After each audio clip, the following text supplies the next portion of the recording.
end of the day, cause bodily harm is not the measure of whether or not they committed a serious federal crime. And I would dare say, you know, we just cannot have in this country all people getting together, engaging in all of these violent acts, and then simply saying, well, you know, nobody got hurt, so how bad could it have been? Are you saying that no officers were injured? I'm not saying that. Do you anticipate more arrests related to operations like these? We'll talk about other arrests at other times. Today we'll talk about these 15. Yes, sir. And Dick Ferraro, Pioneer Press. I believe President Donald Trump has labeled Antifa as a terrorist group. Did you consider those charges in these cases? Well, we considered and we charged we charged the crimes for which we have the evidence to convict these individuals. I can take two more questions. Yes. One last follow-up on what I was asking about earlier. So there are internal investigations by Border Patrol and DHS with the officers involved in the Pretty and the Good shootings. If those come up with any evidence, would you consider charging any officers in the shootings of Renee Good and Alex Pretty? If the evidence shows that we can prosecute and convict somebody beyond a reasonable doubt, we will charge. We will not undercharge. We will not overcharge. But we will pursue federal prosecution in the manner that the evidence dictates. Yes, sir. Posted online? Great question. Is the indictment posted online yet? It's publicly filed. It's publicly filed now with the court. Can we get case numbers? We will. I'll tell you what. Ask Hong Bui, who is in the back of the room, and Hong will make sure that you get all of it. All right.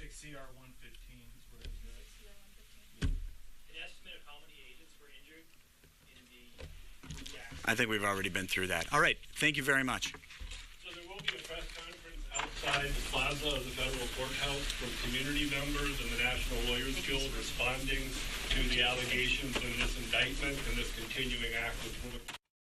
All right, there you have it. The Department of Justice having that press conference announcing charges against 15 defendants related to actions in Minnesota from ICE protest, accusing these 15 of conspiracy as well as numerous other charges related to what happened with those ICE protests, saying that they were chaotic and also designed to create chaos and disrupt ICE-related operations. They had that video there of one of the suspects and what he posted on social media leading up to this.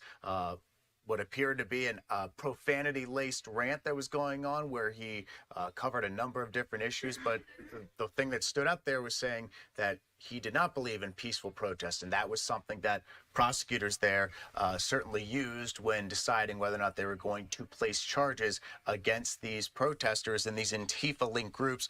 Two of them named in this indictment here. One of them was the Black Cat Workers. The other was...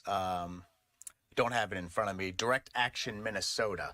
So something certainly to follow. One other question that probably stood out towards the end there was the question related to Alex Pretty and Renee Good. They were asked if there's going to be charges in those investigations. They said the investigations are still ongoing related to Pretty and Renee Good. And it did say towards the end that if there is evidence that worthy of charges, that certainly is something that is possible. So a lot to follow here. I'm Ryan Schmelz. Welcome back into Live Now from Fox. Rent an apartment and lose money every single month, or do nothing with that apartment and lose every... Mamdani, he says that he's going to take some aggressive legal actions against these landlords if they don't get their buildings up to code. Now, potentially, he says that he can transfer private property back to the community. So, if you own a home in New York City, pretty soon that might change, because New York's socialist mayor is rolling out his plans to take those away from landlords he says aren't doing a great job. Meanwhile, tens of thousands of apartments owned by the city itself, already in the mayor's possession, are so lousy nobody can live in them. And you know who could use those? The voters who just elected communism and can't understand why their rents keep going this way. Yeah, so this was all part of Mayor Mamdani's campaign that got him elected here. For Under the law, though, it is possible for the city to seize private property. Last year, the city seized a building from an owner who owed nearly $28 million in taxes and fines. Now, that was turned over to a nonprofit. Tens of thousands, if not over $100,000 to rent it. You have to remove the trash and rubbish. You have to then make it lead safe. You have to remove the walls. The average rent in this building is around $980 a month, but operating a rent-stabilized apartment can reach anywhere upwards of $1,350 a month.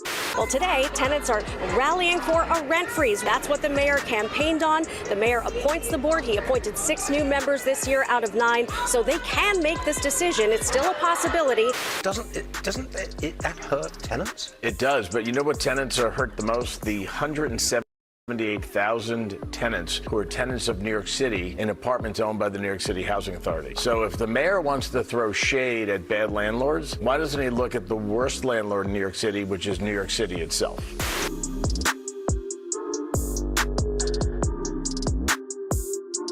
So as the mayor rolls out his plan to capture properties, he's going to speed that up by freezing the rents first so they fail. And what nobody's talking about is these two things, the frozen rent and the confiscations. They are part of a plan to radically transform New York City and bring in socialism in a way that no one will ever be able to stop. And this is not about helping people, because New York City itself already has thousands of affordable apartments in its possession that nobody can live in. These are supposed to be for working New Yorkers who need a helping hand, but they help 0 people right now because there's 0 money to fix these places up, as the communism we've already got has already failed. At the same time, the apartments the mayor wants to seize are so terrible, nobody can live in these either. Once again, because of rules and regulations that take away profit, because to communists, no one's supposed to have profit. And if the city already has thousands of apartments of its own that it can't manage, and it wants to sweep more apartments into that operation,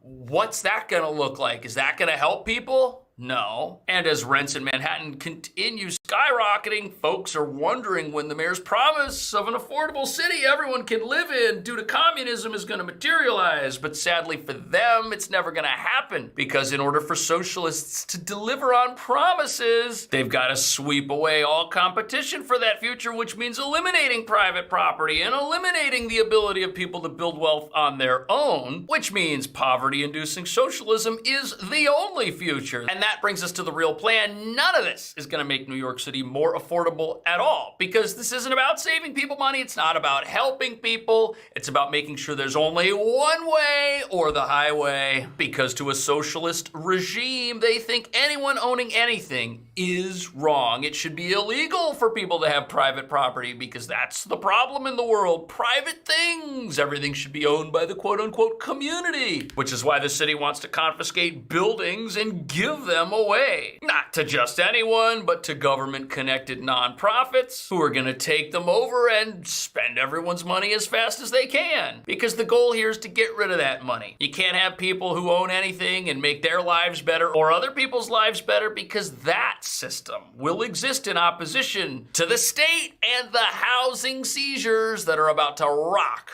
New York City. Yeah, so this was all part of Mayor Mamdani's campaign that got him elected here. Under the law, though, it is possible for the city to seize private property. Last year, the city seized a building from an owner who owed nearly $28 million in taxes and fines. Now, that was turned over to a nonprofit that worked with the tenants. But Mamdani's housing policy is raising some concerns here with New Yorkers, fearing that this could lead to a dangerous path towards Marxism. Sure. Critics point to comments that the city's tenant director made, Sia Weaver. She says that property ownership is racist. Okay, so obviously that's not true. But here's the problem with all of this. The city wants to go out and go after buildings that it says are in a state of utter disrepair, and that they say the landlords have failed in their duty and don't even deserve to be landlords anymore. So the city wants to take these places away because the city wants to do the right thing for the renters, and it wants to get rid of these landlords. Never mind the fact that these landlords aren't allowed to make money with their properties, as you're gonna see soon, because of the communism we already have. But then the other problem with this is that the city already has a whole bunch of apartments, and a news agency in New York just checked up on them and gave the city An F. According to NYCHA data, by the end of March of this year, there were more than 6,200 apartments classified as vacant, more than 3,700 units classified as non-dwelling, and nearly 700 units classified as move-in or pre-selected for a future tenant. That's a total of about 10,654 empty NYCHA apartments. That's wild. Over 10,000 apartments that nobody can live in. That's 10,000 reasons for the city not to get their little fingers on one extra apartment, because you know what? That apartment's not going to fare better than the 10,000 empty ones. But now the plan is to add even more apartments to these failing numbers, which is supposed to make New York City more affordable. How on earth is that going to happen if these are going to become places 0 people will live in? None of this is designed to make the people who just elected a self-proclaimed socialist rich, wealthy, and financially independent. Socialism doesn't work if people are independent. It needs as many people dependent upon the government as absolutely possible. And as you're about to see, these buildings that the mayor has his sights set on, they're failing because of the communism we already have. Watch this. Step inside this one-bedroom, rent-stabilized apartment in Washington Heights. It's frozen in time. No one has lived here since the last tenant moved out about 7 years ago. What would it take to bring a unit like this back online? Yeah, so this is a depiction of the law in action. This unit became vacant after the 2019 rent laws. Tens of thousands, if not over $100,000 to rent it. You have to remove the trash and rubbish. You have to then make it lead safe. You have to remove the walls. Oh, wow. So here you have an apartment that's an absolute disaster. And what you're seeing on the screen right here should not exist because we're in a housing crisis. New York City has the highest rents in the entire country. And here we have a place that's big. It's got multiple rooms. It looks like a 2-bedroom apartment. No one can live there. Why is this happening? Well, it's simple. The city's already essentially frozen the rent on these places. They've already passed laws that stop these places from making any money by capping what the landlords can earn. And this is called rent stabilization, and it affects about half the apartments in New York City already. That's why you can have rents in some parts of Manhattan that are $5,000 a month, and that's how you can have record landlord profits, while at the exact same time you have buildings that are failing and you have landlords that can't make a buck. That should not exist. Instead, someone should be living here. And if you took the tens of thousands of apartments, some people estimate it's as high as 20 or 30,000 of these apartments that are just floating around out there, totally unrenovated, no one's living in them, and you let people live in them, that would greatly help housing prices. But helping housing prices can only happen in a socialist system if nobody earns money and benefits themselves after. It has to be the government who benefits, so there's no profit allowed whatsoever. And because there's no profit allowed, there's no money to fix stuff, and when you run out of money, stuff falls apart. It's all bubbling. This is all cracking. Keisha Cruz's patience is worn as thin as the paint on her teenage daughter's walls. Guess where she lives? Complaining since, like I said, since I've moved in. That's 17 years of what she describes as recurring issues, from plaster problems to plumbing predicaments. Wow. All at this New York City Housing Authority-owned property at... Oh, so now we find out that the city of New York is the worst landlord of them all. You know what? The city that's out there acting all self-righteous wants to take buildings away from landlords that it says aren't doing a good job. Somebody should come along and take away their buildings because they're not doing a good job. This is deplorable. And this is the solution. This right here is what they want for everybody in every New York City apartment, because these buildings, how do they exist? They exist on other people's money, and there's just not enough money to fix them up. Apparently, the New York City Housing Authority, the largest public housing authority in the entire country, it's facing a capital shortage of $78 billion.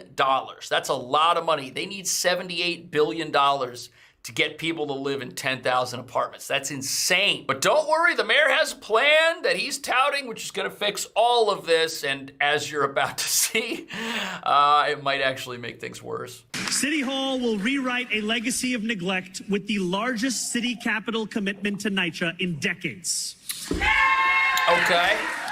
$5.6 billion over 5 years. And we will do all of this while ensuring that NYCHA remains publicly owned and publicly operated. Wow. So they're facing a $78 billion shortfall. Says it in their own material. $78 billion is what they need. But here we're going to get $5 billion. less than 1% of what they're going to need. And it's not even happening all at once. It's happening over 5 years, which means that over 5 years, they're going to run out of money real quick. Nothing's going to get fixed. This is going to be even worse. But hey, it got people to cheer in front of the cameras. It got people to hold up signs that say that we're going to invest in stable home. No, we're not. No, that's not happening. It's not stability when you have a housing system that relies on other people's money and has already run out of it. That's going to collapse, literally and figuratively. But in a world where no one should own anything, this is exactly the plan. Everyone should be obligated to pay for everyone else's stuff, and if somebody can't pay, hey, they're supposed to get everything for free. That's how this works. But as you're about to see, the problem with a system like that is eventually you run out of people who are willing to throw their money away and get absolutely nothing for it. This happens when taxpayers get on a bus and take their money with them and go to another state. And this also happens when landlords who are forced to decide between whether they want to rent an apartment and lose money every single month or do nothing with that apartment and lose every single month make the obvious decision, which is something these people clamoring for rent freezes don't understand is already destroying where they live right now. Rent freeze, I think we can win. It's just unworkable, right? It's just unrealistic. She's a landlord. Everything rises, right? Our subway fares rise, right? Your Uber fares rise, groceries are rising, medical expenses are rising. Providing housing is not immune to that. We are, just like your utilities for your individual apartment are increasing, we're seeing that on the building side. So the costs to operate a building do not stay in place. So you could freeze rents across New York City, but the cost to run those buildings do not stay frozen. That's something the people in the New York City Housing Authority are learning every single day. The costs to operate the largest public housing development in the country have not stood still. If they had, perhaps they would have had less than 10,000 empty apartments, but things don't work like that. They've got labor shortages, materials cost too much, they can't fix anything, repair times are going through the roof. Landlords are dealing with the exact same thing, and if we're gonna freeze rents in the city, it's gonna make a problem that is already so bad, landlords don't wanna renovate an apartment during a housing crisis even worse. That's going to result in less housing. That's going to result in less opportunity. That's going to result in more misery and more poverty. But that's all by design. Watch. They remove the walls. Kenny Burgos is the CEO of the New York Apartment Association. He says the average rent in this building is around $980 a month. But data from the Rent Guidelines Board shows operating a rent-stabilized apartment can reach anywhere upwards of $1,350 a month. Owners have to decide on losing money per month by not renting this out or losing an astronomical amount of money by putting money into the renovation, losing that renovation money, and also losing money month over month to run this apartment. There we go. That explains why you have apartments that sit empty in this city. These numbers right here on the screen. And I've heard from many people say, well, these landlords, they're so greedy. You know, if they should just renovate the apartment, at least they're getting $980 a month. Like, no. They're not getting $980 a month. They're losing money no matter what. And then the argument becomes, well, they're losing less money. Well, actually, they're not, because if you have to spend $100,000 for the privilege of losing $400 to $500 every single month, you're not going to spend that. You could take that $100,000 and put it in a bank account at Bank of America, which has terrible interest rates, and do better for yourself, okay? That when Bank of America's interest rates are competing with the landlord's decision where he's going to put his $100,000, and that looks like a better investment, a checking account over there, which I don't even know if those have interest, that's better. Right, that's better. Losing no money is better than losing money. And that's the decision landlords are making. They're saying, you know what, I don't want to invest in this. And when people don't want to invest in something, all of these ideas that, oh, we're going to create stable homes, we're going to have better communities, we're going to make things better and more prosperous for everybody, that doesn't happen. Prosperous doesn't happen unless you have profit attached to it. Nobody prospers in a system where everybody's expected to pay for everybody else's stuff forever, no matter how many people everyone entails. But it gets even worse because we could have more housing in this city. The opportunity to have more housing in this city is right in front of us, but it's never gonna happen. Watch this. And also losing money month over month to run this apartment. Just a floor below, we toured another vacant unit. This one is move-in ready, renovated back in 2018, a year before New York housing laws changed. The 2019 Housing Stability and Tenant Protection Act expanded tenant protections and made rent regulation permanent.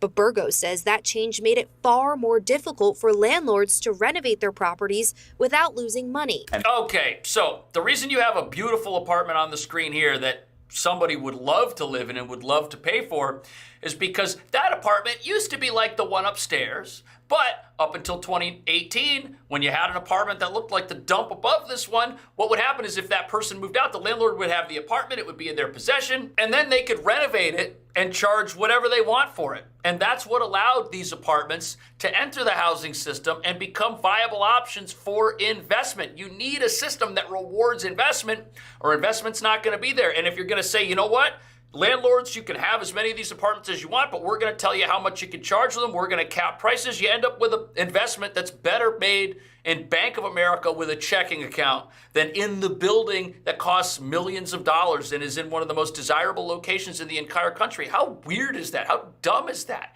You're destroying a housing market with these tenant protections. These protections don't protect tenants. They make tenants homeless because there are no homes for those tenants to move into. And then you've got tenants that live in these homes and they can't get anything fixed because there's no money to fix it. The city's run out of money. The renters, landlords have run out of money because they're not making any money. They're losing money on these tenants. The entire thing is a disaster. We could have plenty of housing in New York City. New York City could fix this tomorrow.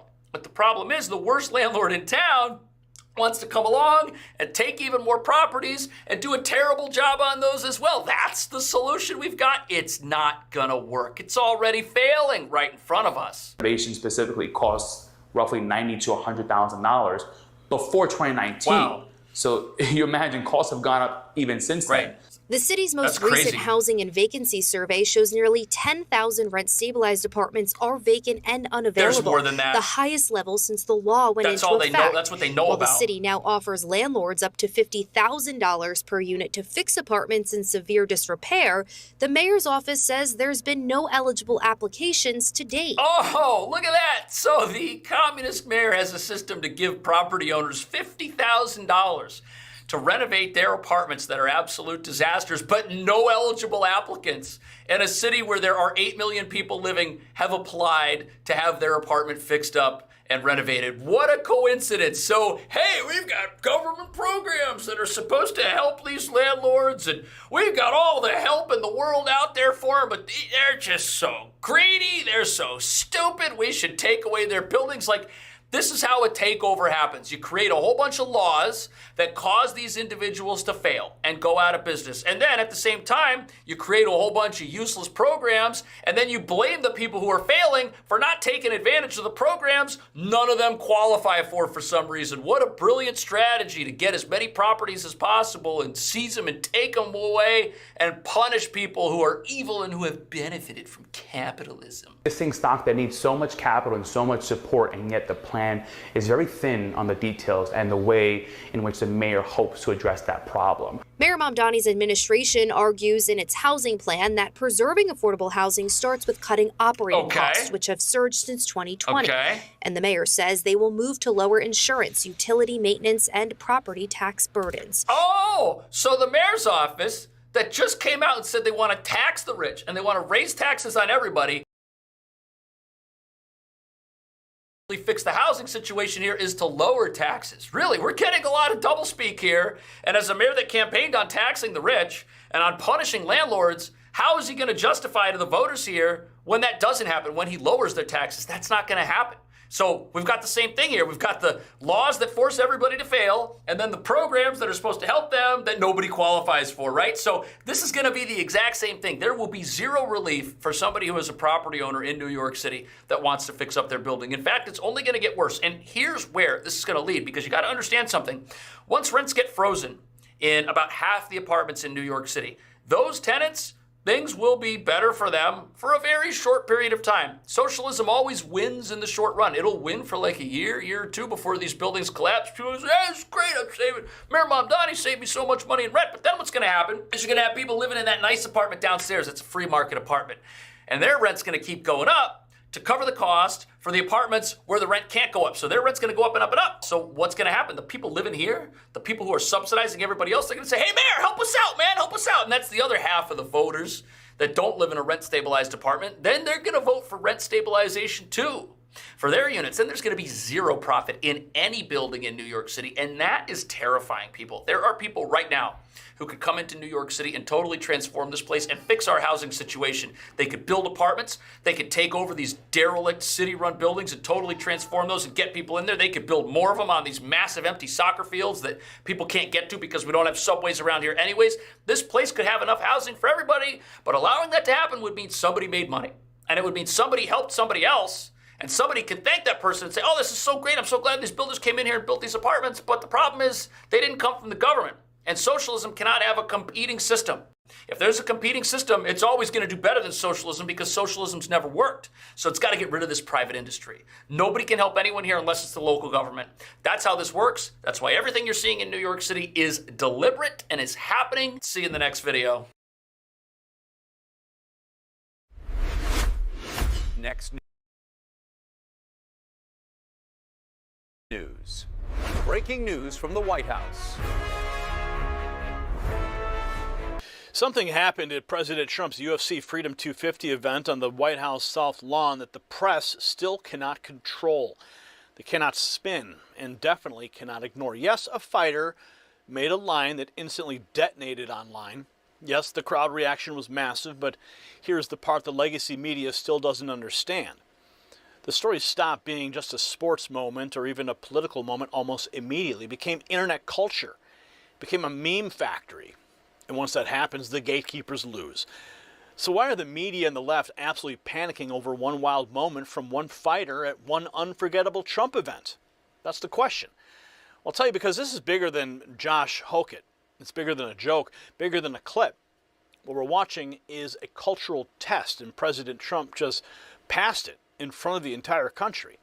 The Trump administration's America 250 push was clearly built to do one thing above all else: make patriotic celebration impossible to ignore. Mission accomplished. The White House UFC event didn't just make headlines, it broke containment. It jumped from government coverage to sports coverage to political reaction and then into meme territory where the public starts producing content faster than cable news can whine about it. And that's when an event becomes part of the culture.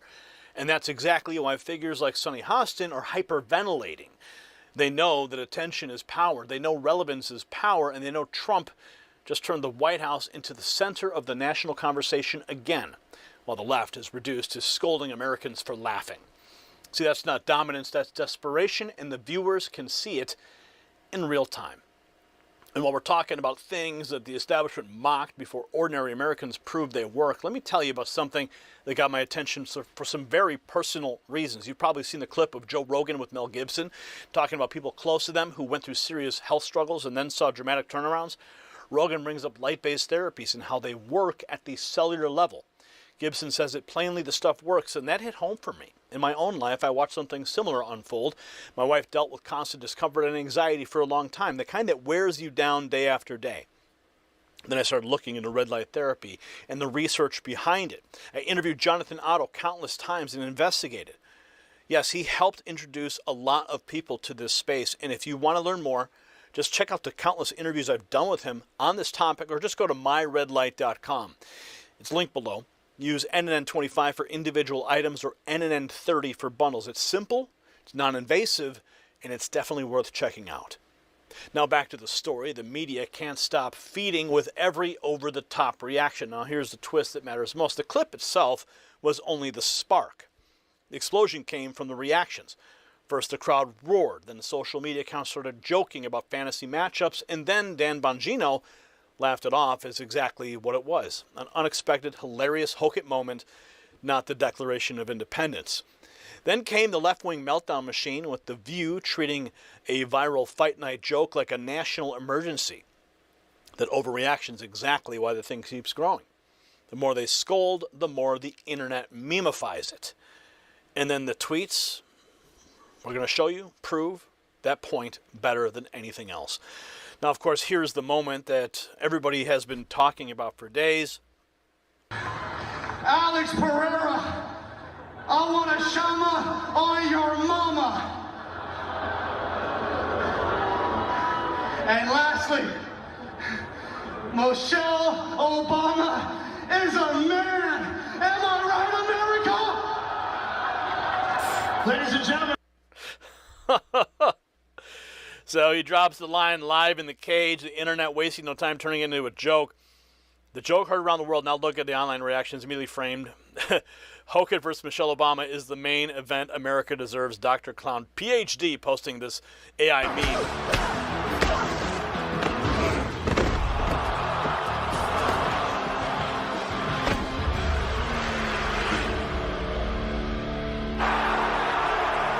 Michelle Obama is a man! So the social media mockery didn't stay online for long. Next to see the crowd reaction from the event itself. And yes, plenty of people in the building were right there with him. The crowd at the Ellipse agreeing. Hey, shout out to Trump for having the balls to put some shit like this on. Yeah! And if I'm gonna say anything, there's only one person more incredible than the Incredible Hulk, and that's my Lord and Savior, Jesus Christ.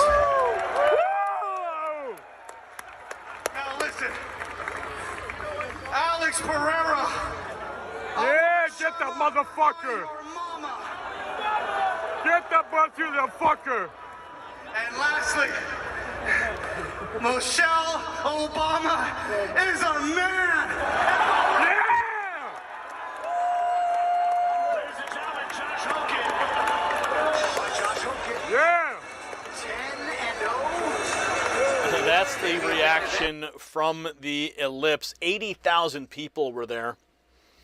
So it wasn't just a fighter popping off. The audience fed off it, and that's exactly what sent the daytime outrage machine into overdrive, with Sonny Hostin melting down on The View.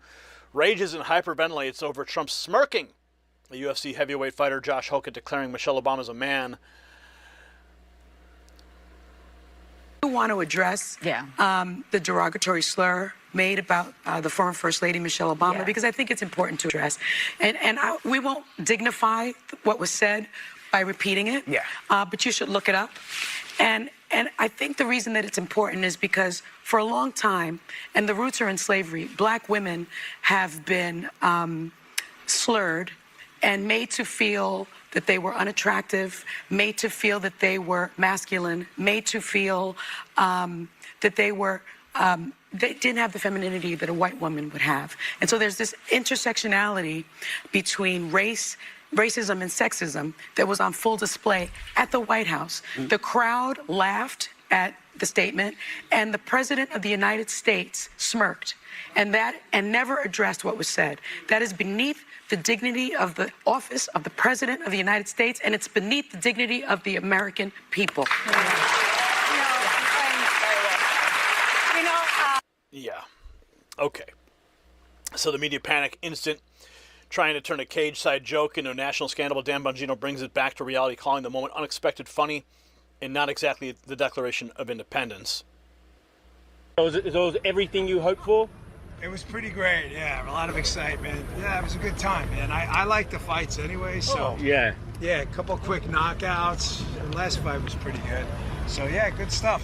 I got to ask, what do you think of Josh Hogan saying Michelle Obama is a man? I think it was probably the most unexpected and unintentionally hilarious moment of the night. The whole place kind of erupted. So I think you see online, like, that kind of blew up.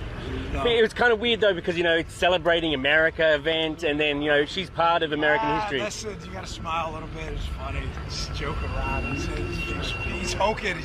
It's Hogan. You're not here reading the Declaration of Independence. So his point was simple: loosen up. It was Hogan being Hogan, but not everyone in the fight world was willing to shrug it off. Dana White publicly condemning the comments.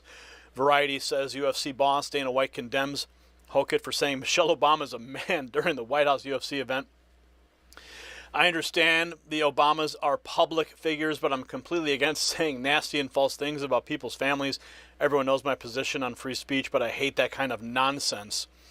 So Dana White, not too pleased by those remarks, trying to draw a line against saying he's against taking shots at people's families, but that didn't stop MAGA World from connecting the moment to older celebrity remarks that the press spent years pretending never happened. Remember Joan Rivers told reporters Michelle Obama was a transsexual and that Barack Obama was the first gay president in 2014. She died months after the statement.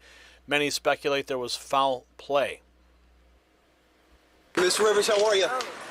You made a ton of news officiating the wedding in New York yesterday. Is this like a new cottage career move for you? I am so excited. Okay. And I should do very well because I don't charge. And do you think that the country will see the United States will see the first gay president or the first woman we president? already have it with Obama, so let's just calm down. Got it. You know Michelle is a trans. I'm sorry, she's a what? A transgender. We all know. Oh my gosh. Oh gosh. It's okay. She does this. Welcome back. You know, we've come a long way. There was a time where saying a statement like this could actually maybe get you killed, and now... Michelle Obama is a man! So the throwback clip is why the left's so rattled. People are saying out loud what used to be treated like forbidden territory. The night ends with the image that really drove them crazy. Hochul celebrating with Trump and handing over his chain. Someone actually caught that moment.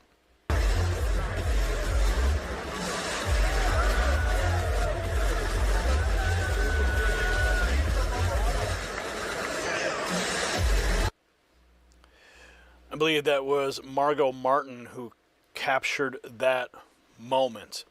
So what does it all mean? It means the UFC White House event has crossed a line every administration wants to reach and almost none can hit. Cultural saturation. People are no longer merely reacting to an official event. They're remixing it, joking about it, arguing about it, clipping it, memeing it, and turning it into folklore in real time. Sonny Hassan's outrage, Dana White's distancing, Bongino's laughter, and the crowd reaction, the endless meme posts, all of it feeds the same machine. Love it or hate it, America watched, and when the public starts creating the story faster than the media can frame it, that's when you know President Trump didn't just host an event, he owned the attention economy. And the left is furious because they know it. So at the end of the day, this is why the media class keeps losing touch with normal Americans. They see a rowdy, unforgettable, hyper-American event at the White House, and their instinct is to lecture, moralize, and shame people for laughing. But millions of Americans saw something else. Energy, confidence, freedom, and a president who understands how culture actually works. The real headline is not that Josh Hochul said something provocative. The real headline is that UFC Freedom 250 became so big, so visible, and so alive online that the internet took it over and made it its own. That's a win for President Trump, a win for America 250, and a nightmare for the left-wing gatekeepers who no longer control the conversation. If you agree, share this video, leave a comment, and subscribe to the Next News Network. And here's my question for you. Is Michelle Obama a man? Let's have a conversation, and let's make sure you stay connected. Text raw feed to 844-840-4963. Thousands of patriots before you have already made that decision, and they are benefiting, getting the inside scoop direct from Next News when the algorithm decides otherwise and the notifications never arrive. I will send you those notifications direct to your phone from me. So make sure you get plugged in. And since we're talking about America 250, time to celebrate all the wins. Go to the merch shelf below this video. Check out the Next News America 250 merch.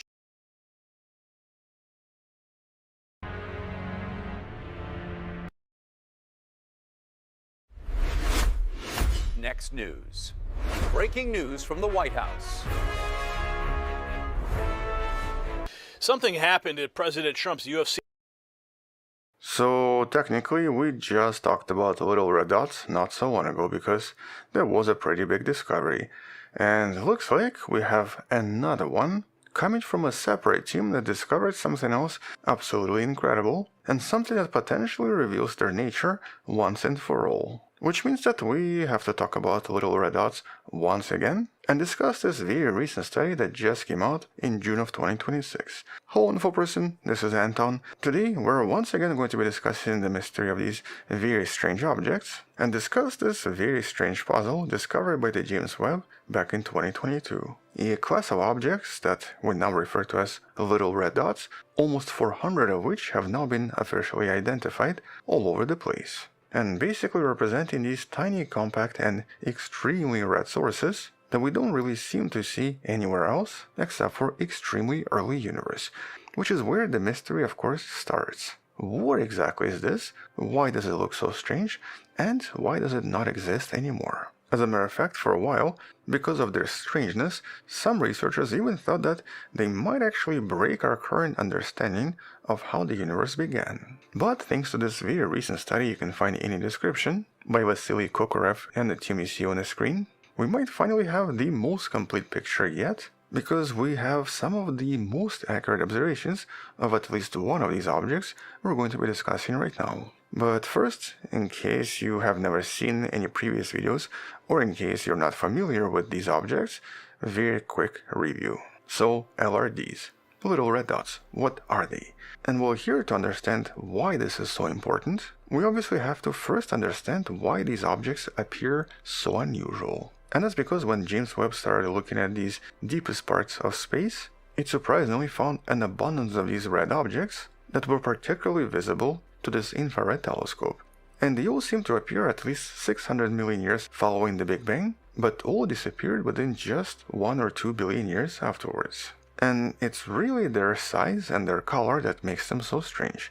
They're relatively small in size, usually less than 100 light years across, and they're also extremely bright and energetic, and all seem to produce this very bizarre red light without any additional observations such as, for example, X-rays or gamma rays. And this created a bit of a headache for astronomers because, well, they kind of looked like baby galaxies, or possibly some active galaxies that maybe grew just a little bit too quickly and became super energized, but in most cases they seem to already be a little bit too large to exist so early in the universe, and they were also not emitting the same type of light as a typical starburst galaxy, or a galaxy that's growing. And one of the first type of an explanation that came out of all of this was actually that these were maybe some of these first stars that existed back in the days when the universe just began, the population 3 stars, which we've never actually seen before anywhere, and so we don't actually know what they should look like, with some scientists suggesting that maybe this is it.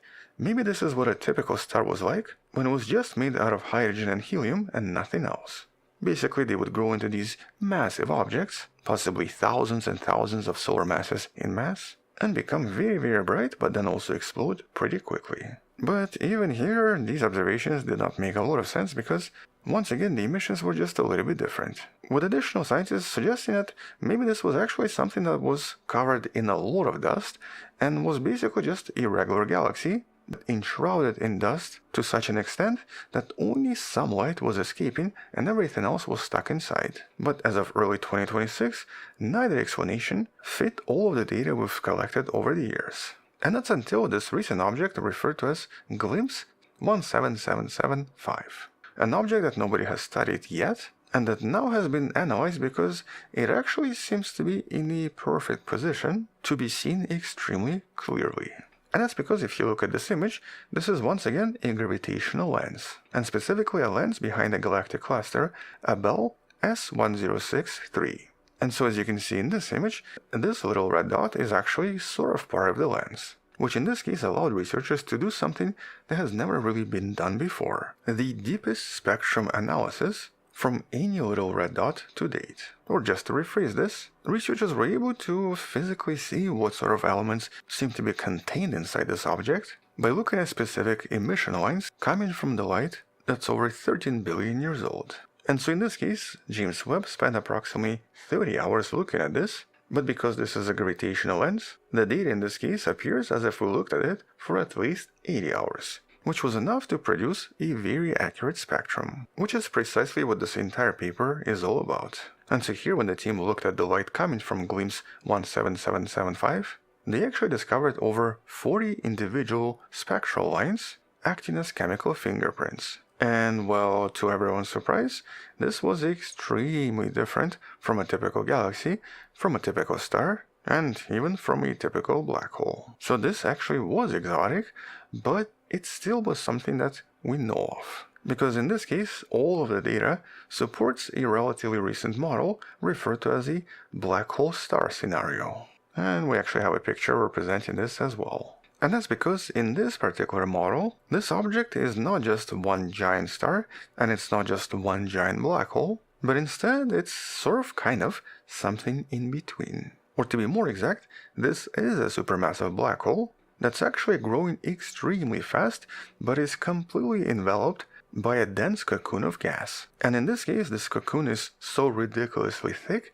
and the black hole is so ridiculously powerful, that all of the energy coming from the black hole then basically starts to make this cocoon reprocess the light, which then makes it glow, making it resemble a gigantic star. And so it's a black hole powered star, with all of this light essentially being the result of the black hole activity, but being created by the gas around this object.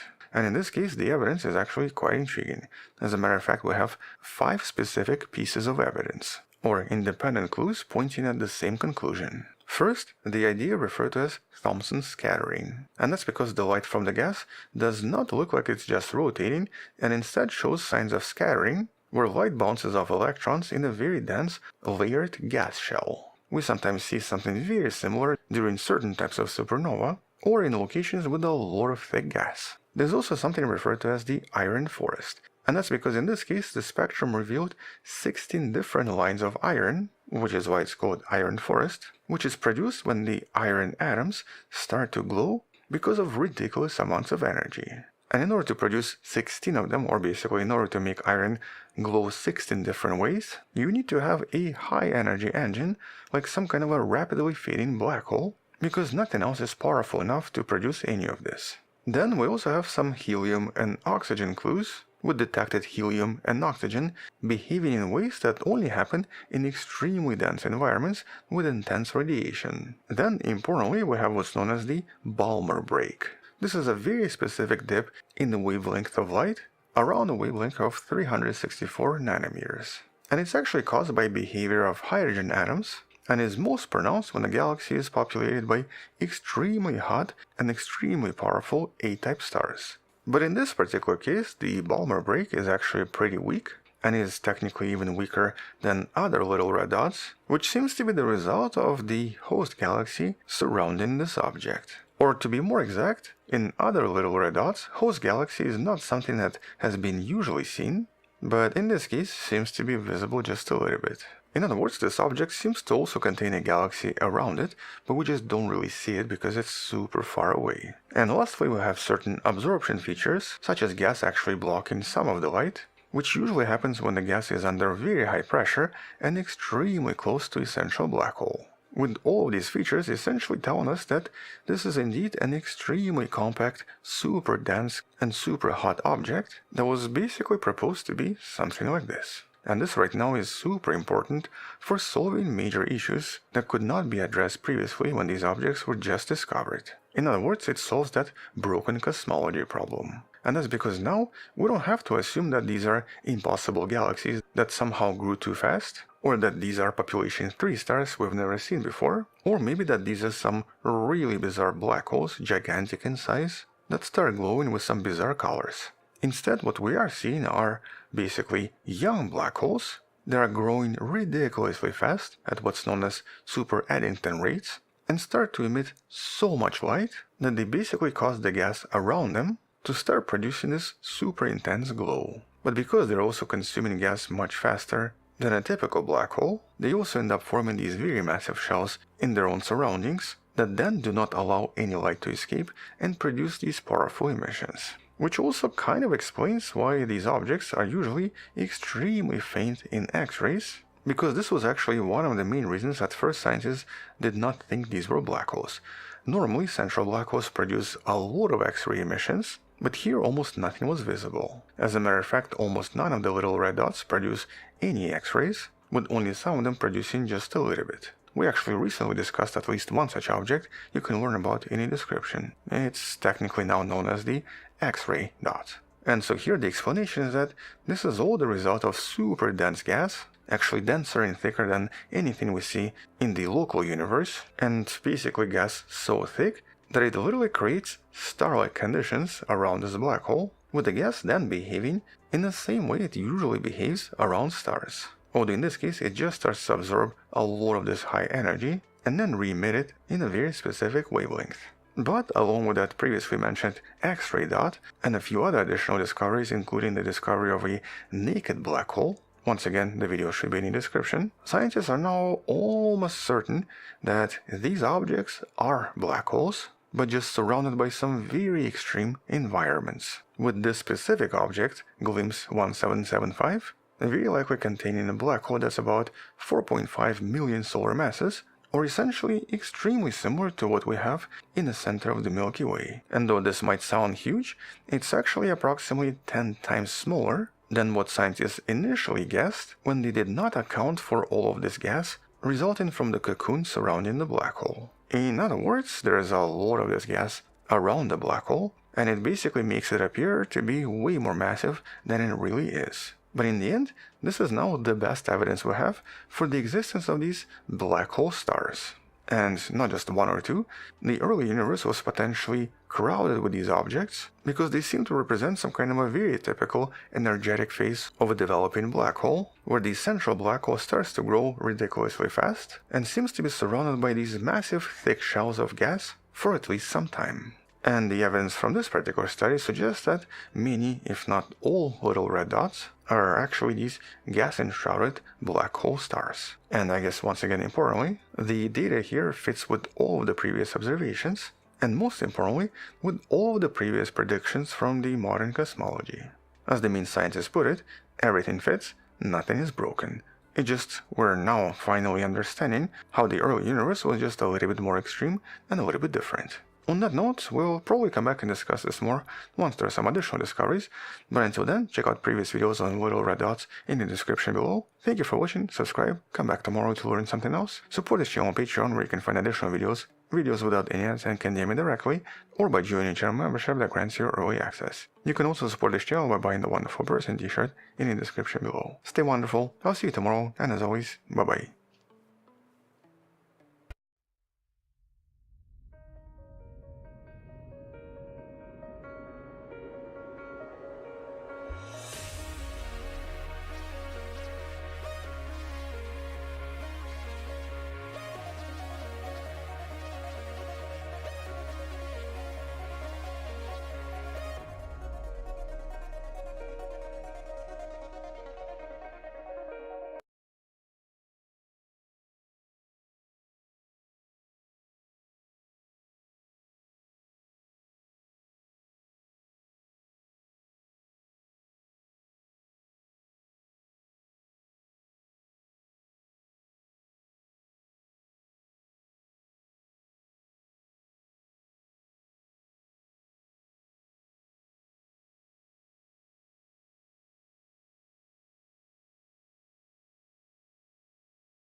Okay.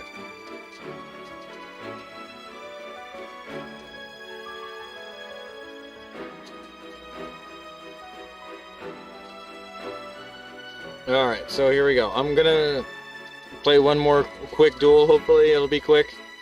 And I'm going to recook some Castaneda's meat because they never really... I hate how they do it over here. And do my own deal here.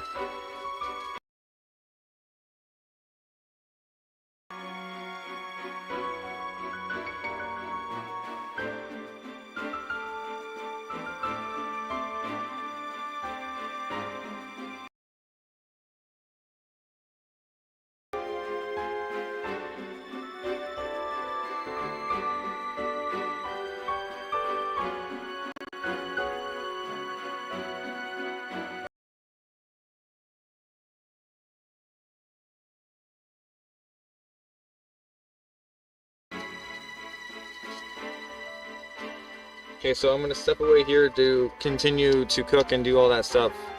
Thanks for watching. Make sure you like, comment, subscribe if you like this type of content.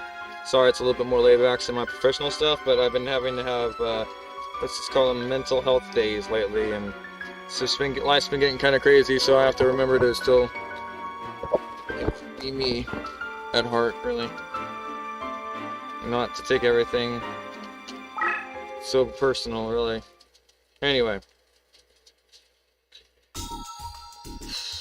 I think I have a reincarnation at this point. Yeah, let's do that.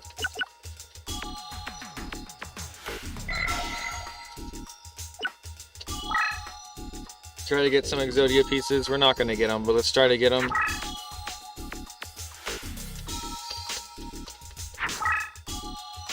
Alright, see? Some bullshit false traps. 3 for 3. Alright. So bad. I hate that shit so much.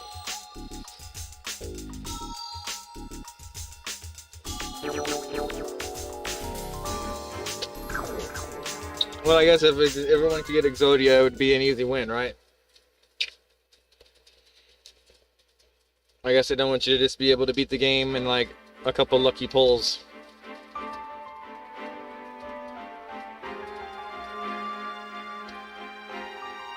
Okay, I'm gonna do Yugi again because he's got the stronger deck here. Like, nobody has as strong as this guy right here. So I feel like I'm gonna get more XP by dueling him, as well as it'd be like if I was farming Kaiba.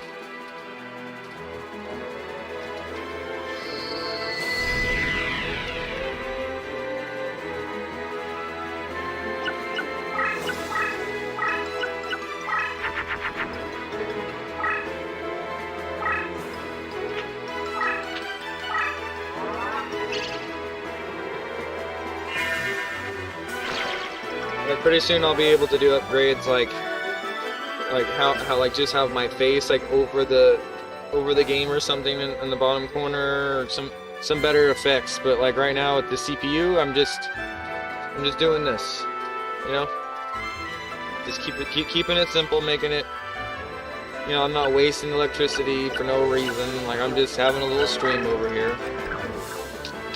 Like, and what I'm trying to say is, the way my Pentium's set up, I could stream for 4 years for free for what one of you guys are streaming for. So, whatever. Like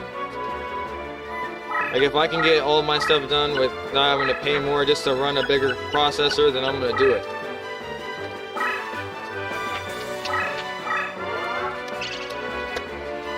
But that's what I'm trying to say is, like, I'm not cutting out that I need a better processor to run better streams. So, like, for my Patreon people, who that's what, like, eventually if I get enough people on Patreon, then I'm gonna just say, like, alright, then, like, you guys bought the stream to become enhanced, and just redo it all, you know? Make it seem more, because, like, if I end up putting more time into this shit when, like, I know, like, I don't need to reinvent my UI and everything here, I don't need to do anything like it. I don't need to add the chat in the bottom left, I don't. But I mean, that's just how everybody knows how to stream it, how streams are, or whatever.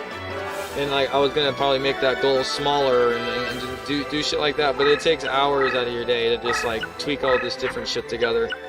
And in my opinion, and in some people's opinion, it's like useless work. It doesn't do anything other than like it's like minor cosmetic. So good God, I got rid of those crush cards there. Thank God.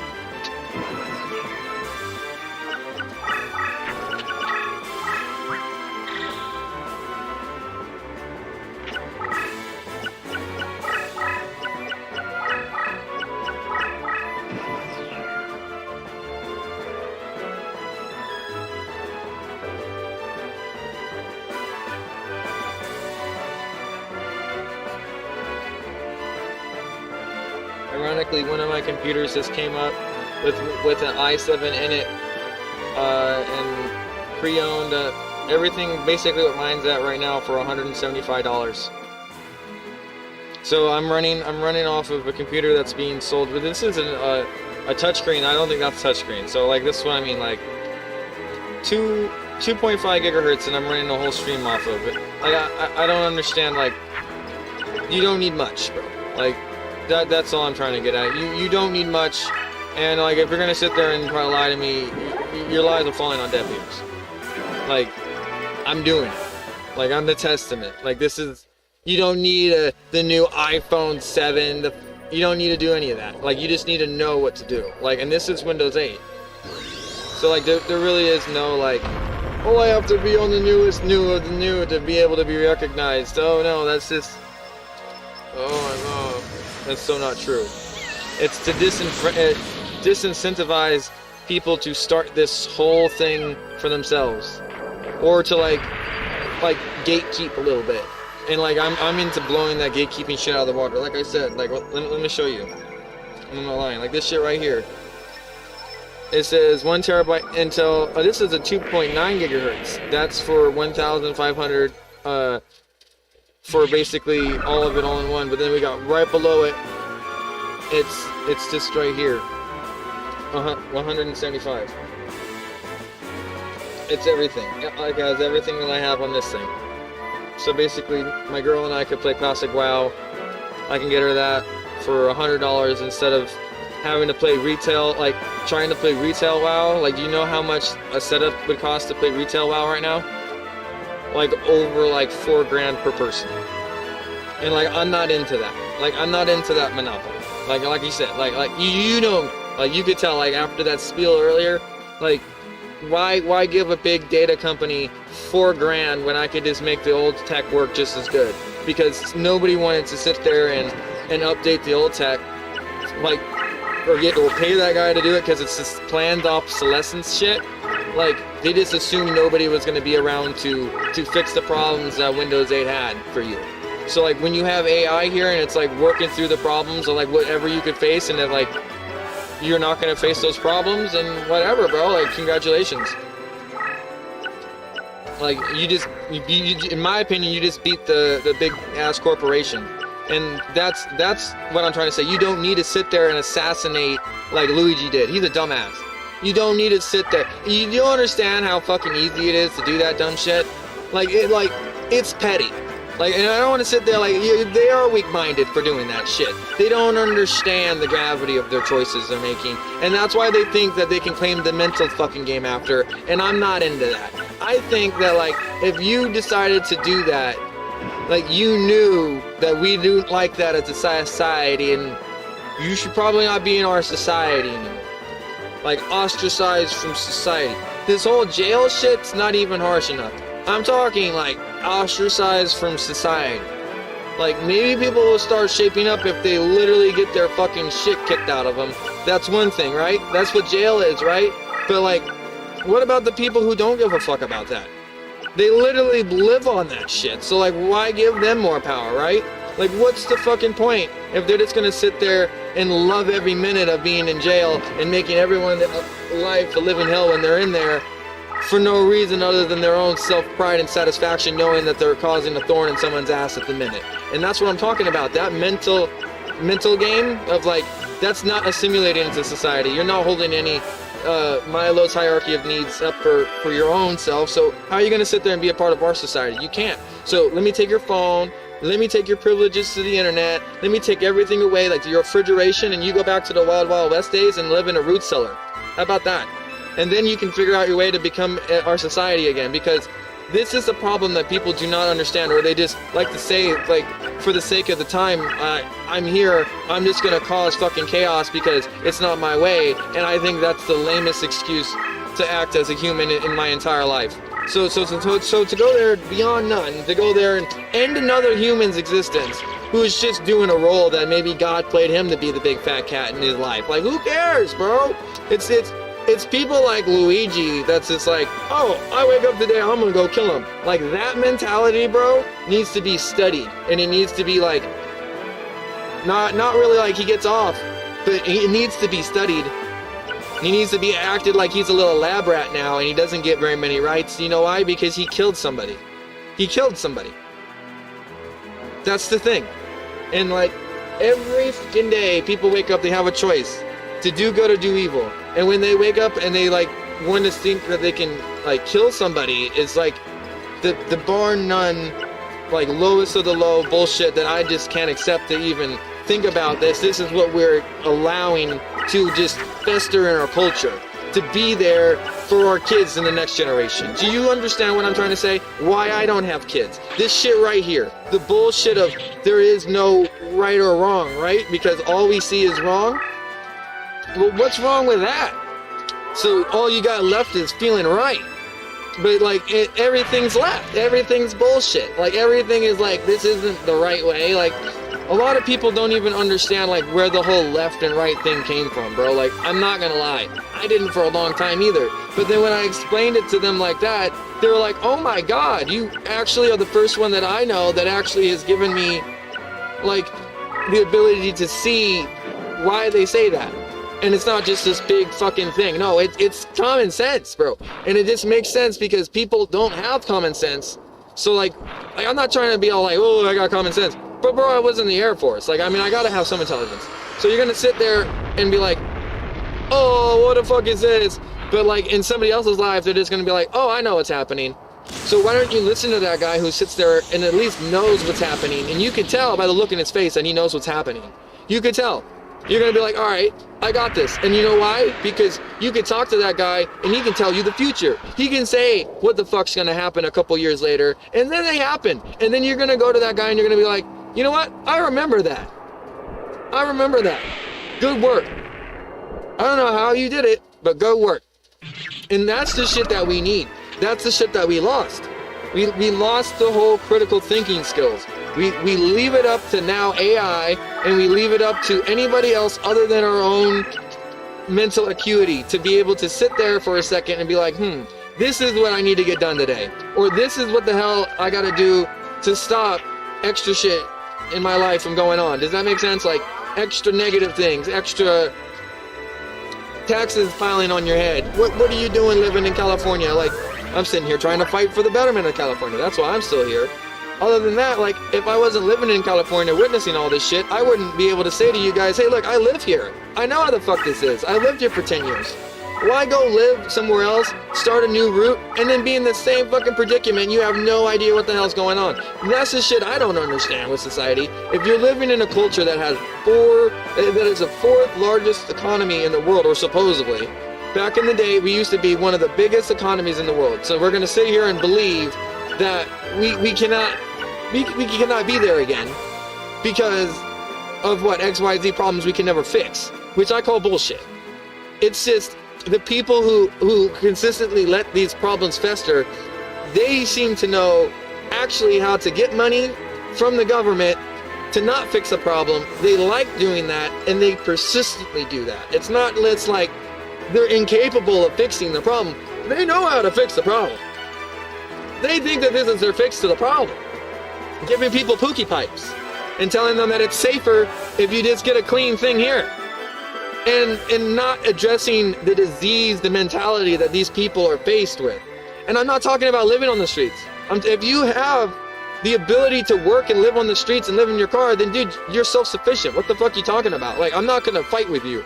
But if you're sitting here and you're taking taxpayers' money to never endlessly be on EBT, and you don't even know what a food bank is, and you're gonna sit there and you're gonna have problems consistently, and you're gonna need medical care, all this shit, but you're not even in a house. So now all of a sudden your medical bills are gonna be going up and up and up, and who's gonna foot that shit, bro? Like, this is what I'm trying to get at. It's like, the prosperity of somebody's human life and existence shouldn't just be the mere moment that you see them in. It should be the culmination of their well-being, their cocoon that they were a larva, went into a cocoon, and now they're a butterfly. That whole shit.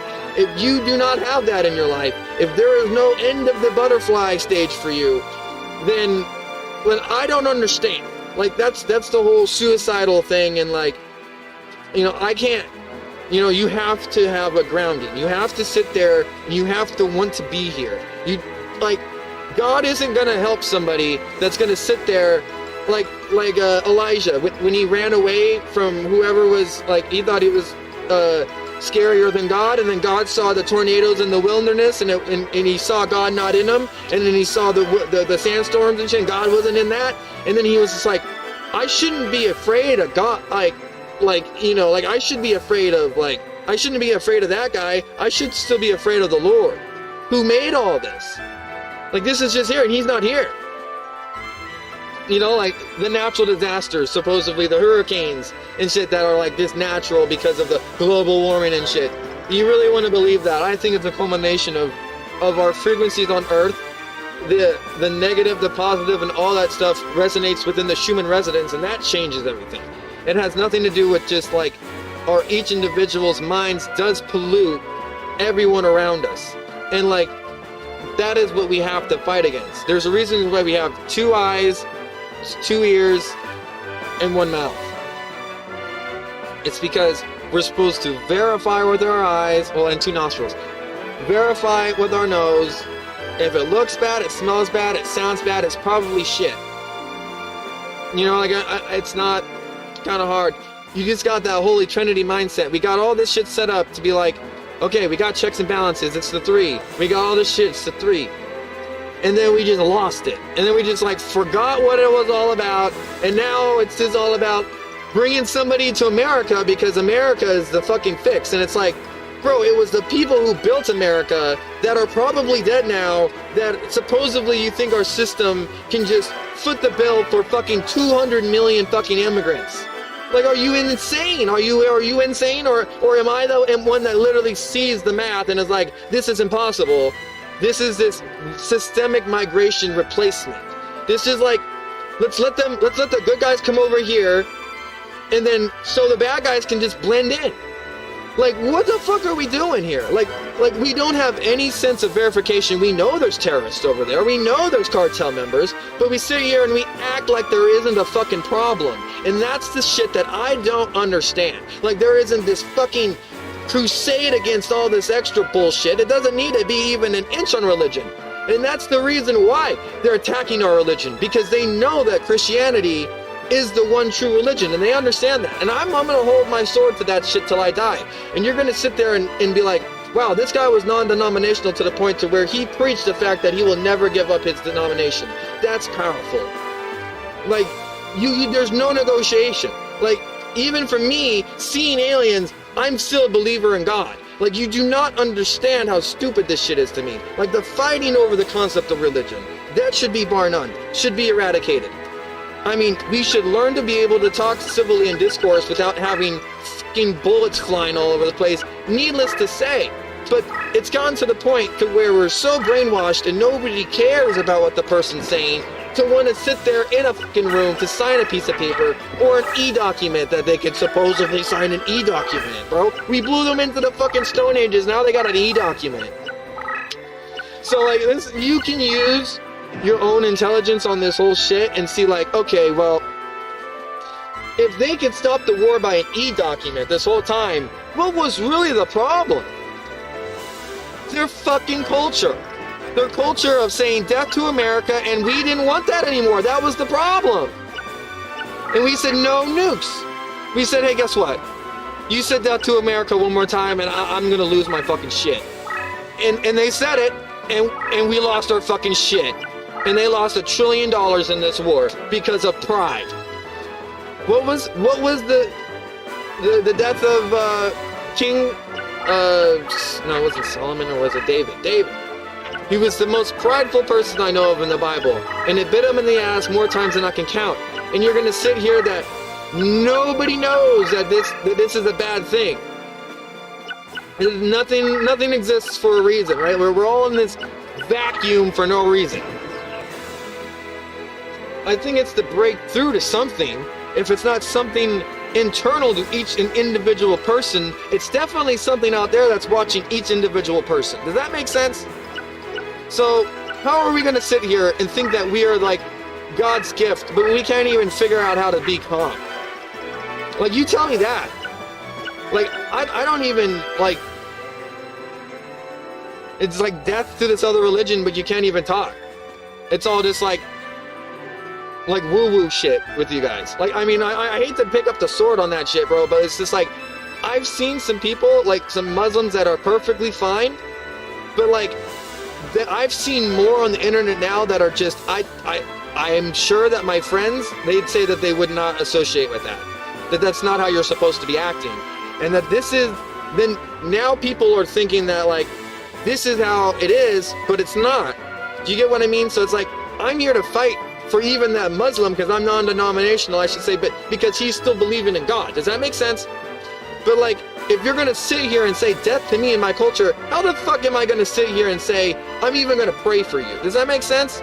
Like, there is no like offset on like, where in the Bible we should draw the line, and there's a reason why they're attacking us. Because they know that like, if we have a coalition of people, members, societies, countries, organizations that are actually together under God, one God, indivisible, with liberty and justice for all, that no one can stop us. No one. No one. And that's what the beauty is in America. That if we stay fast, nothing can stop us. It's amazing. But we're gonna sit here and we're gonna say the pity party, oh, there's people that are, why aren't they fixing their countries? Because they think they can live in the same shit that they've been living in this whole entire life that they've been living. It's just the same shit. Oh, always us, always us. Why isn't our currency the world's currency? Because you guys didn't work like that. You guys didn't stop a World War III from ever happening. You didn't do anything. Like, you just sat there and was like, they're the bad guy because they own the money. Wait a minute. So you know money's power, you know what it is, but you're gonna just sit there and then choose the people whose hand has control over it, and not even think about what God or who got them there. It drives me nuts. That's the shit I can't stand.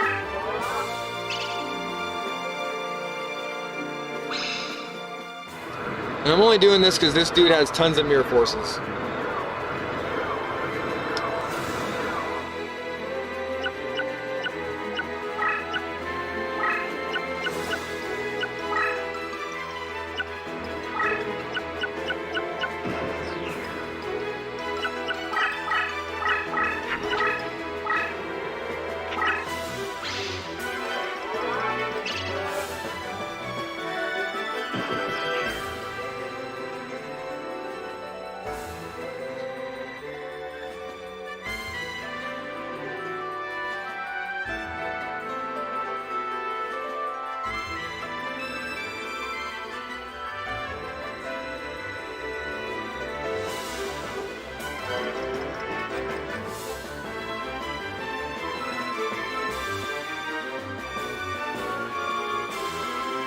So there was 8 dead and our bomber crashed at B-52 Edwards Air Base, and officials say the crew of the military and civilian personnel is presumed lost after their plane went down during a test mission on yesterday.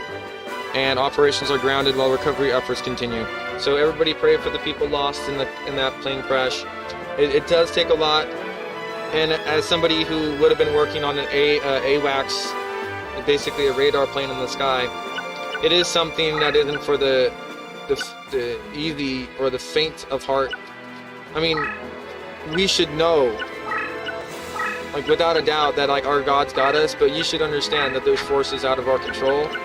And like even in the sense of all despair, like he's got you in your soul. But like with all the power vested in us, we still cannot stop what's destined.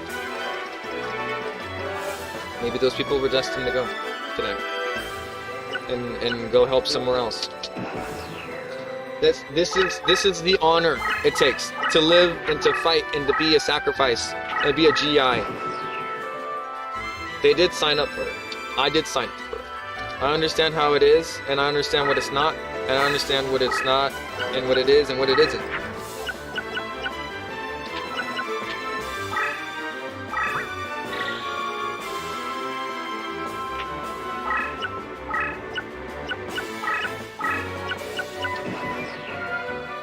And what it isn't is perfect. This world's not perfect. So that's what I'm trying to get at. I don't know the full details on it. I just saw that right now. But thank you for praying for those people that have lost their loved ones and everything to help protect this country and everything that it stands for.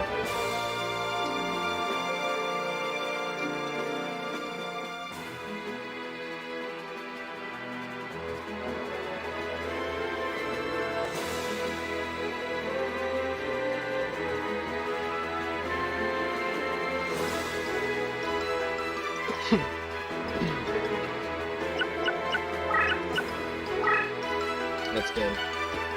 Oh, come on. Of course.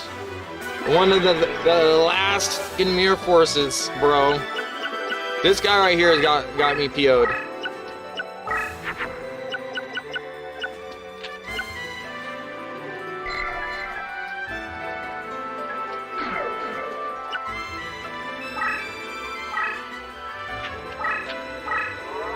I'm gonna take any lap point I can from now on. This is too much. That shit pisses me off. Done.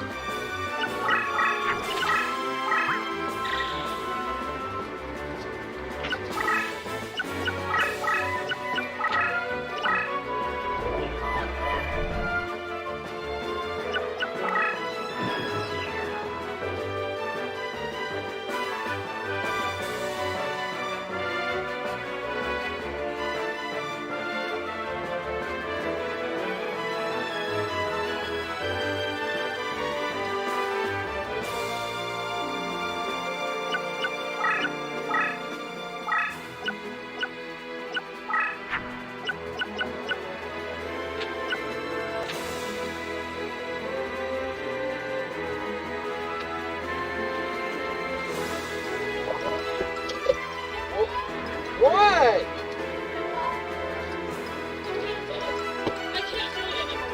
I can't do it anymore. Okay. I'm breathing. I'm trying to pay Edison. The fucker just woke up. You know that he thinks when he wakes up, he gets whatever the fuck he wants. Okay. I said I'm trying to pay Edison. I'm having trouble. It's not saying. It keeps. Okay. Oh my god, I'm gonna have a heart attack. Can you not? You couldn't hear me, but I am having a breakdown. Yeah. Because I'm so depressed about Delilah.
Okay, I'm okay.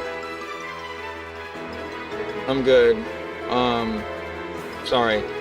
We had to, well, because Evan's back. He's out of the hospital and nothing's better. He's been like this for a whole year. I think that he got into fentanyl last year and he actually fried his brain.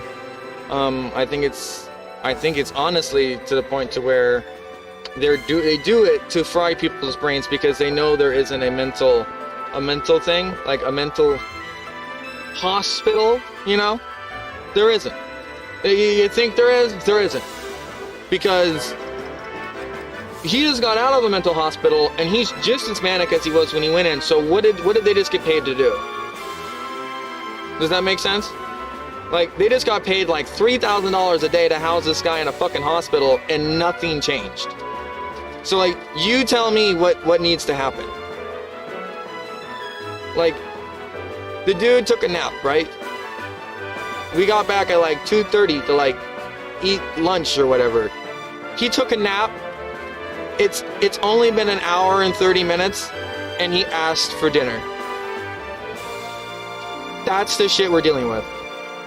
Like, that's the mental illness of like fix.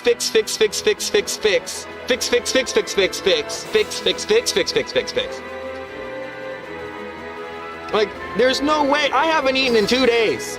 And this dude's sitting here like, I need food in an hour and a half. Bro, you're not gonna get it. I'm not gonna allow her to give you the food. I'm not. Sorry, you can call me Satan. I'm not doing it.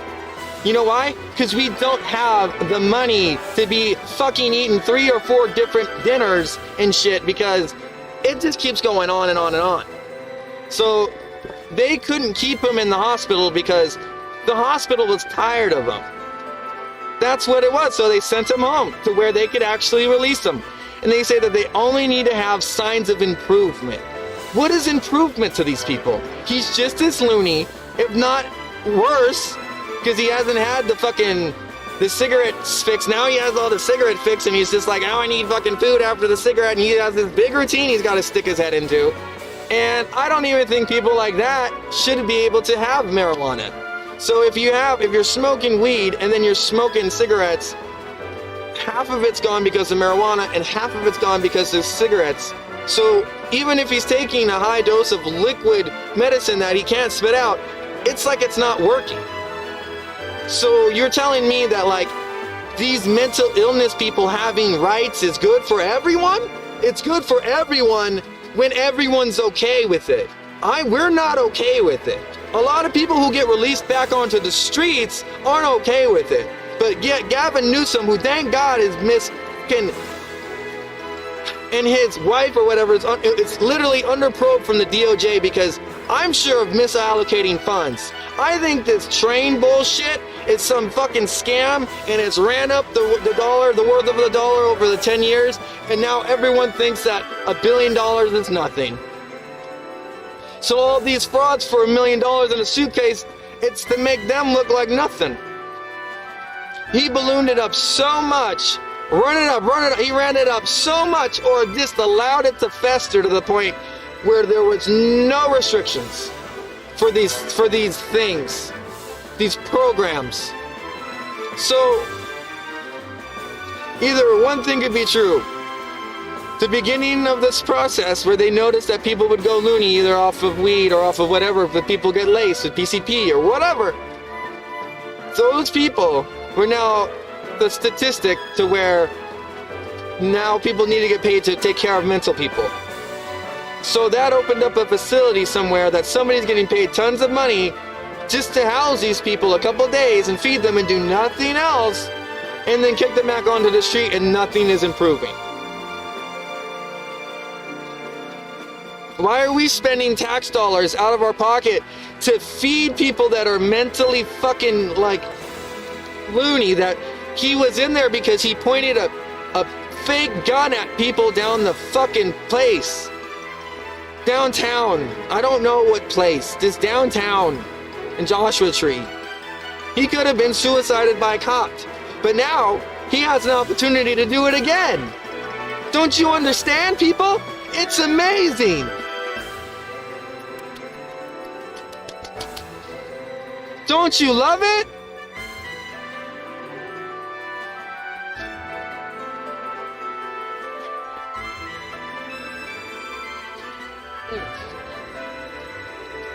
like I said, in Asia 2026, venting about these problems and not offering solutions only gets you so far. Like I said, quantum security, making sure that we know where the money is going, also tied to a coin, which you can only literally, like at the Chuck E. Cheese cashier, you can only give them your tickets to get the stuff behind the counter. That's literally the only way we could do this. And in the sense that that's as simple as I can make it for you dumbasses. But if you can't understand what quantum talk is, then you gotta go learn it. But we're almost there, and I wouldn't be worrying about this shit happening too much. It's just the fact that maybe we could actually utilize that money that was stolen, refund it, put it into programs that actually fix the problem, and they screwed themselves and screwed the generations ahead of them that never able to get this shit. So whatever, they fixed the problem for us. They showed us the Zimmerman note. They were like, here's the hole in the boat, you gotta fix it, I want all the money, give me the money. They could give them the money, and they're like, hey! And did it for 10 years. It made us the fool, right? Well, let's show them that we were trying to come up with a solution to the problem the whole time. Okay? That's all I want. Because I know that there was people out there trying to fix this problem the whole time. I know it. I know that I wasn't the only one trying to fix all these problems all by myself. I know it.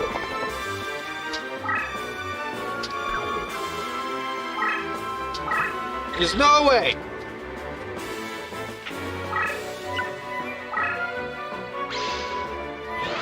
For the love of God, if he activates one more fucking trap,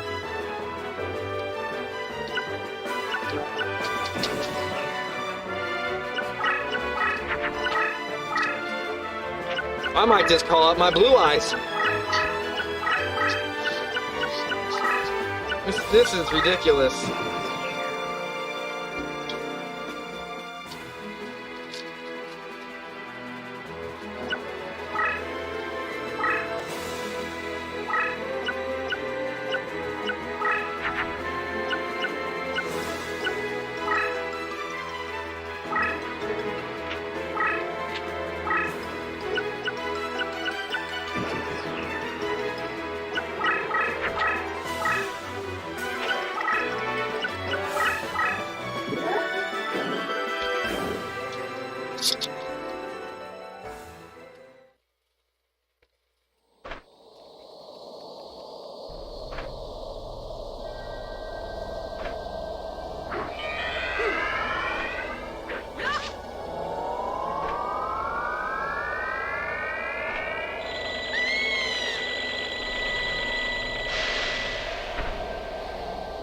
Like, I basically am gonna have to put Royal Decree on this deck to fight this guy, because like I am so tired of those mirror forces. Like, I can't run through these matches. They're taking like 30 minutes.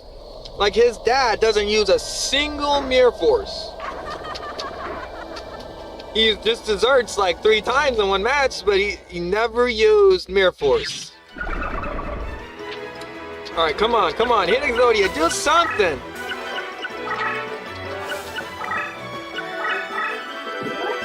All right.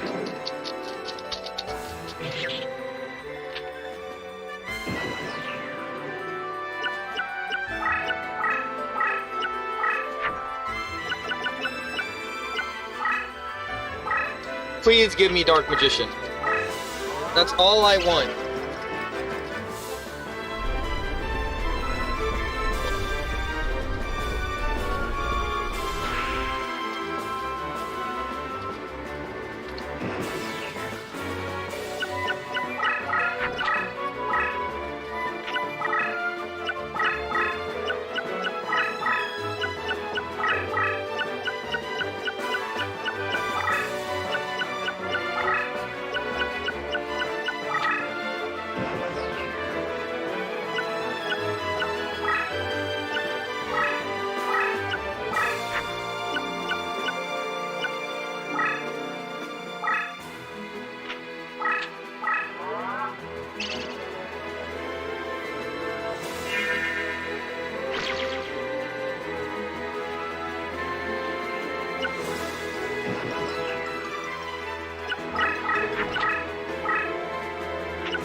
Oh yeah, I know. I want somebody like him to vote. Oh yeah, I know. I just woke up from my nap. When's dinner? What's dinner? Bro, I haven't eaten in 2 days.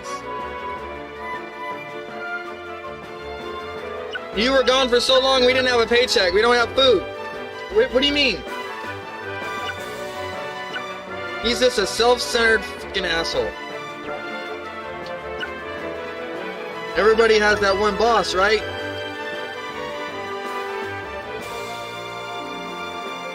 Sorry.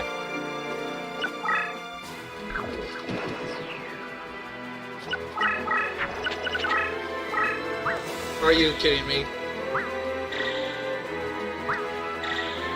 Bro, I'm just gonna quit.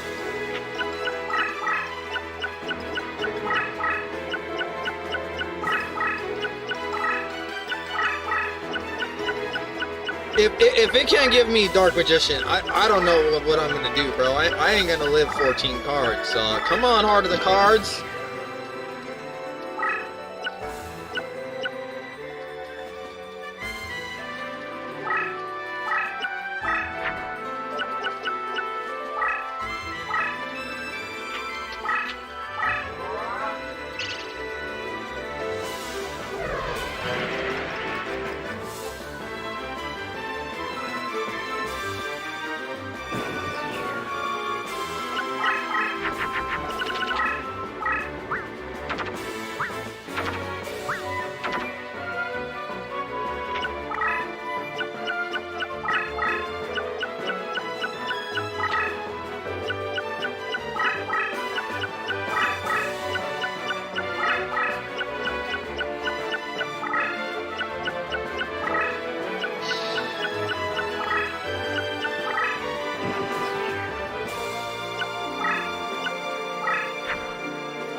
Finally.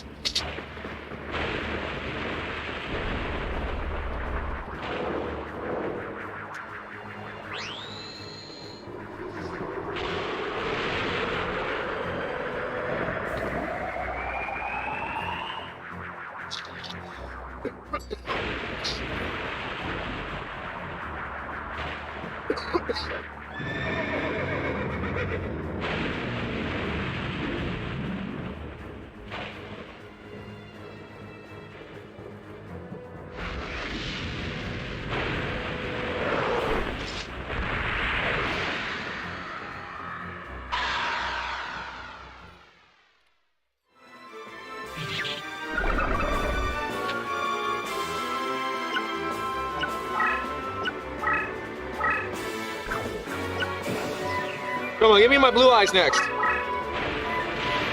Why the fuck do you get a destiny draw?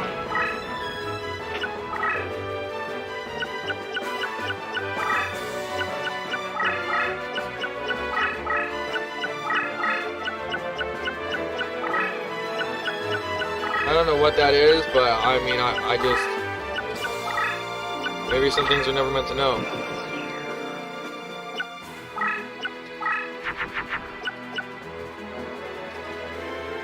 Okay, here.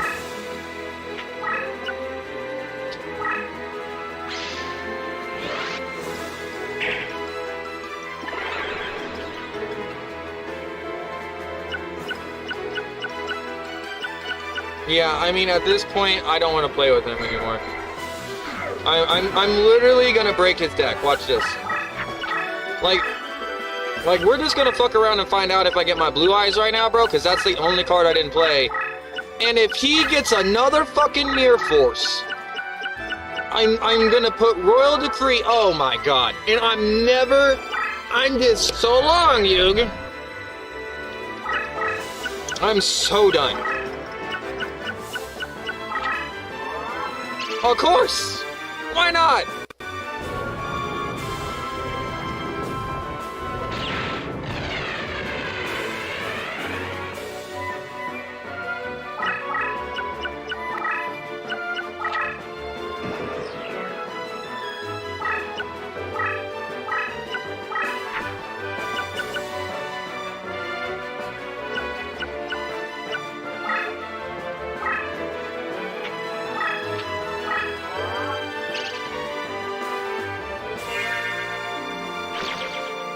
Like, I'm just gonna hopefully pull the blue eyes next and just start taking everything out. Like, I just need one more card. And like, this dude's like, I don't know what he's doing. If those are actual cards or like he just has another Mirror Force shit, like that's I just don't know. So that's what we're gonna find out. And I'm gonna play that fairy next when I back up to this next corner, which is gonna be my final corner because he's gonna try to push me into it.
Hearing my girl yelling like this, like, is like literally the last thing I want to hear. Like, this is the shit that, like, I just want anybody else to take up my position right now and see why I'm doing a podcast right now. Like, do you think that leaving all this shit to one person to take care of a crazy person is safe nor fucking kind? I mean, it's complete and utter, like, failure of government in every stance.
Here is my heart of the cards.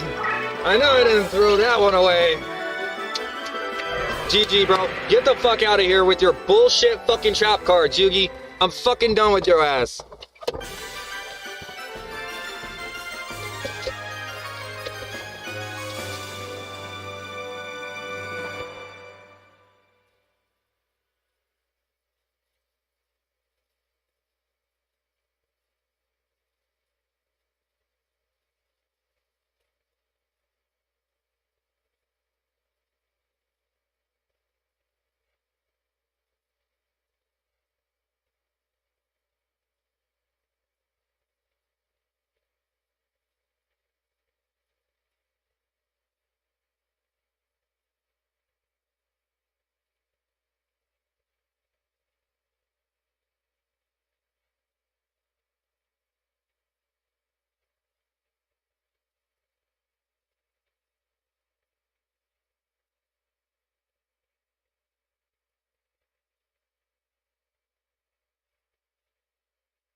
Oh God, somebody needs to help us. I don't know what agency, but this is some fucking shit.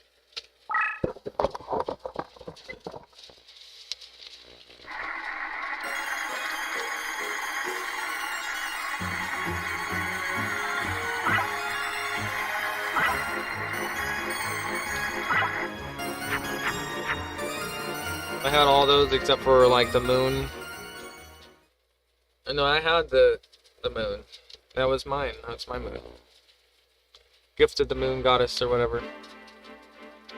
Okay, I am going to modify my deck because I'm done with your trap cards. I never thought I'd say this, but I never want to see Mirror Force again.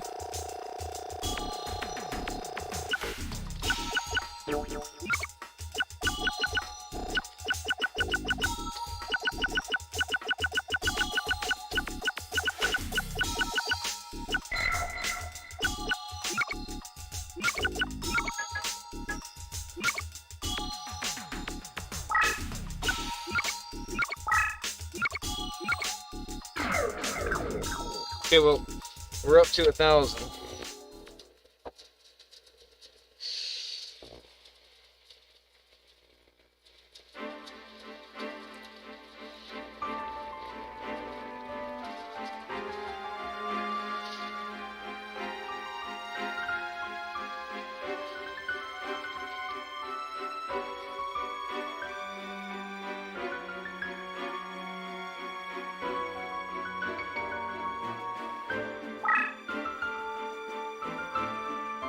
Yeah, you know, I was beating you with like 800 power, bro. Like, I'm not even like lying, dog.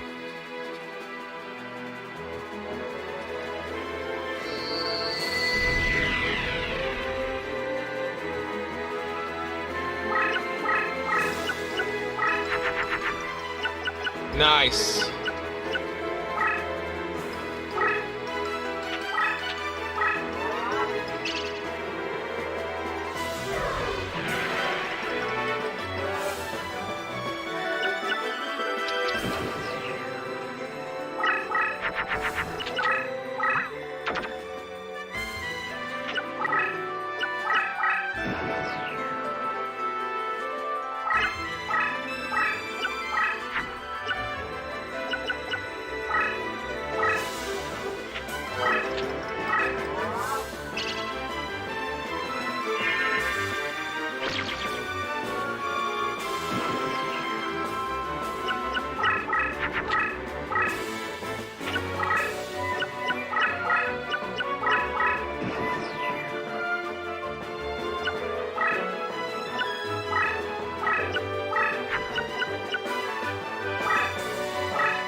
up, and we just can't, accept.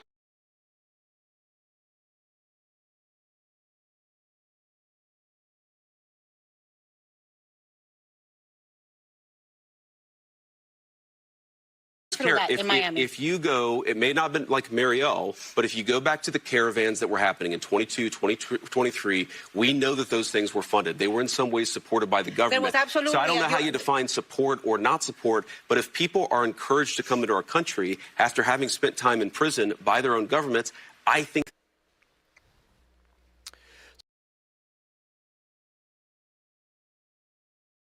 So Vance wasn't just there to swat down the lies. He also made the case for what the Trump agenda is delivering. Next, he lays out the mandate: border security, lower prices, and factories coming back to the towns the swamp forgot.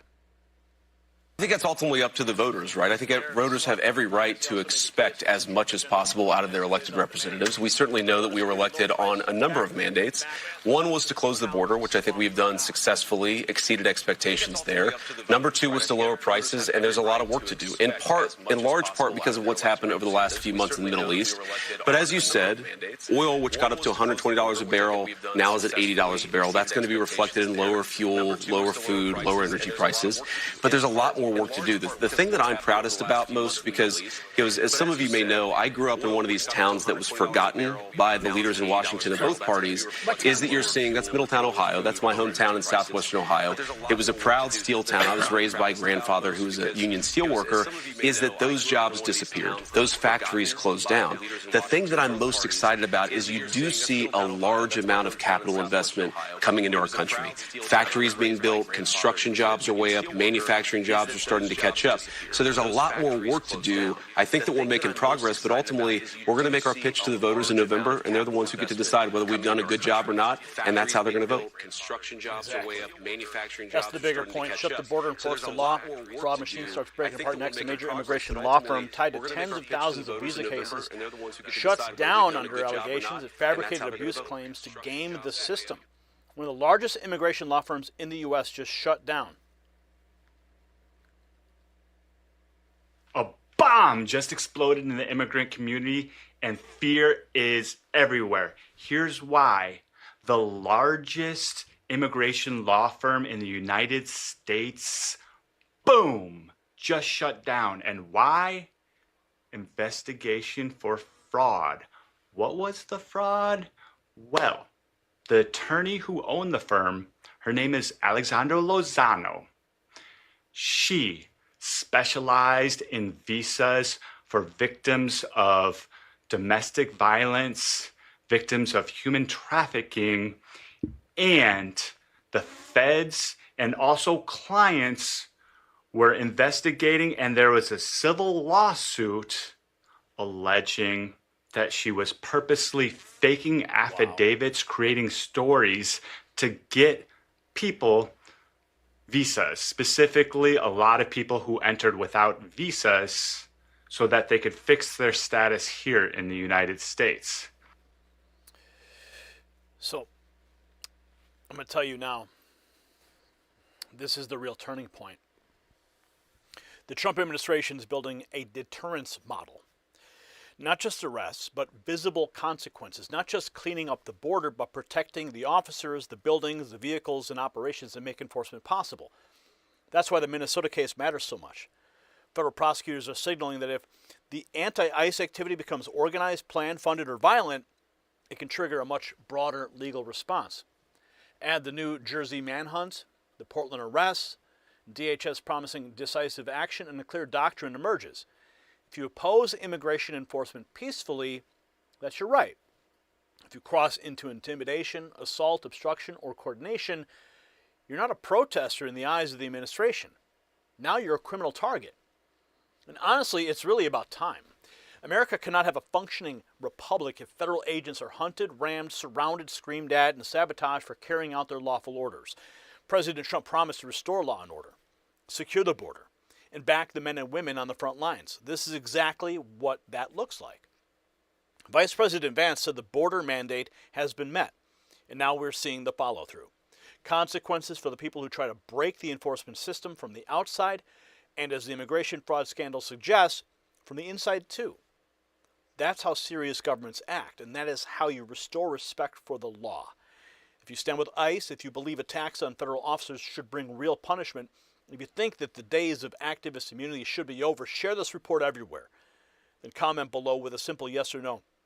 Should anyone who obstructs or assaults ICE during an operation face automatic federal prosecution? If you haven't subscribed yet, do it now, because Next News will keep exposing the left and celebrating every America First win. But I want to make sure you get the news, because I've heard your messages, I've seen your comments. You're not getting notifications. You can't find us in the feeds. There's a reason for that. It's because we're just telling the truth. Truth is treason in the empire of lies. So make sure you text raw feed to 844-840-4963. That's how you and I stay connected, even when the algorithm decides otherwise. And make sure you're celebrating all these wins by going to the merch shelf below this video. America 250 is here, so celebrate with us at shop.nextnewsnetwork.com.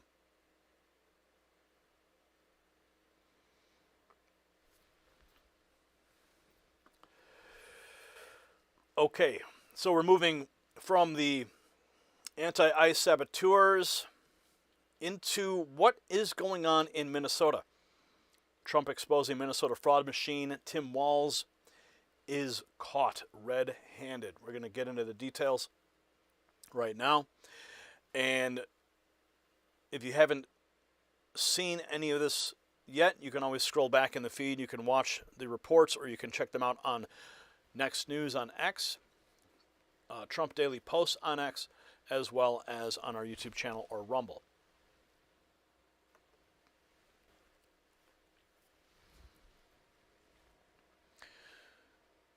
Right now, the biggest story is not the 8 SNAP suspects, not one Medicaid bust, and not even a Minnesota scandal. Is that the Trump administration is turning fraud into a governing test for the entire system. From student aid to Medicaid to food benefits, the message from Washington is simple. If taxpayer money moved without verification, someone is going to answer for it. And now Minnesota is becoming the symbol of what happens when public officials look the other way. The fraudsters use fake names, fake claims, and fake students, but the real question now is even bigger. Who allowed it to happen? I'll tell you why this matters to every American watching right now. Under President Trump and Vice President J.D. Vance, fraud is no longer being treated like a side issue buried in agency paperwork. The administration is building a whole-of-government crackdown around one core principle: verify everything, trust nothing, and hold officials accountable when they fail. The Justice Department just announced the largest coordinated healthcare fraud takedown in department history, charging 324 defendants tied to roughly $14.6 billion in false claims. USDA is publicly blasting SNAP fraudsters with mugshots and dollar amounts in its Tuesday Takedown campaign. And a Minnesota official flagged more than 7,700 so-called ghost students in the 2024 to 2025 school year after scammers allegedly used fake identities to trigger financial aid payments. This is no longer just about catching crooks at the bottom. The focus is moving up the chain towards administrators, agency heads, and elected Democrats who may have ignored the warnings while the taxpayers got cleaned out. When we're talking about systems that work best when you support the body at the source, let me tell you about something that got my attention personally. You've probably seen the clip of Joe Rogan with Mel Gibson talking about people close to them who went through serious health struggles and then saw dramatic turnarounds. Rogan brings up red light-based therapies and how they work at the cellular level. And Gibson says that plainly the stuff works, and that resonated with me because I watched something similar in my own home. My wife dealt with constant discomfort and anxiety for a long time, and it wore on everything. Then I discovered red light therapy through Jonathan Otto. We started looking into the science, and it made sense. If you want to learn more, go to myredlight.com or check out the interviews on this channel. But make sure you use NN25 for individual items or NNN30 for bundles. That's myredlight.com, and results speak for themselves in our own family. Now back to a story where the Trump administration says results only happen when somebody finally decides to verify the truth. And this is the twist that should have every governor, agency boss, and bureaucrat sweating. The target is no longer just the person who stole the money. that targets the official who failed to stop it. That's why the story is getting bigger by the day. Minnesota is being used as the test case because it appears to bring everything together at once. Medicaid concerns, child nutrition concerns, student aid, fraud, whistleblower claims, and serious questions about what Governor Tim Walz and Attorney General Keith Ellison knew. Now, this was posted by America on X, and this is Elon Musk's PAC. Minnesota defrauded American taxpayers of $12.5 million through a ghost student scam.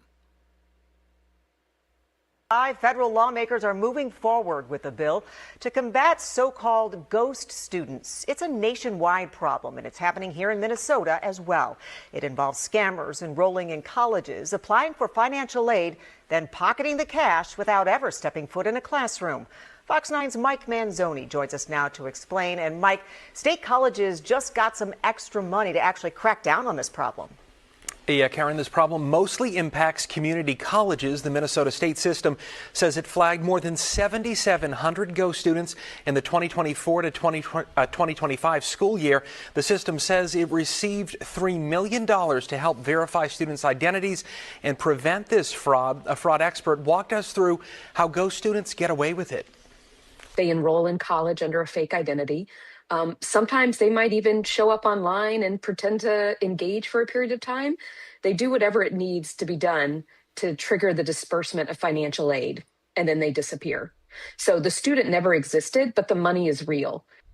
And the Education Department claims that the Minnesota State ghost students cost taxpayers $12.5 million. But the system disputes that, saying it never sent any money to the bogus students and, in fact, took them off its rolls. And that's another problem here. Ghost students take seats away from real students. One online class that had 50 spots. As soon as it opened up, within 2 minutes, all of the spots were taken, right? So this professor thought he had like this really hot class that he was going to be offering. And it turns out only 2 of the students enrolled in the class were real.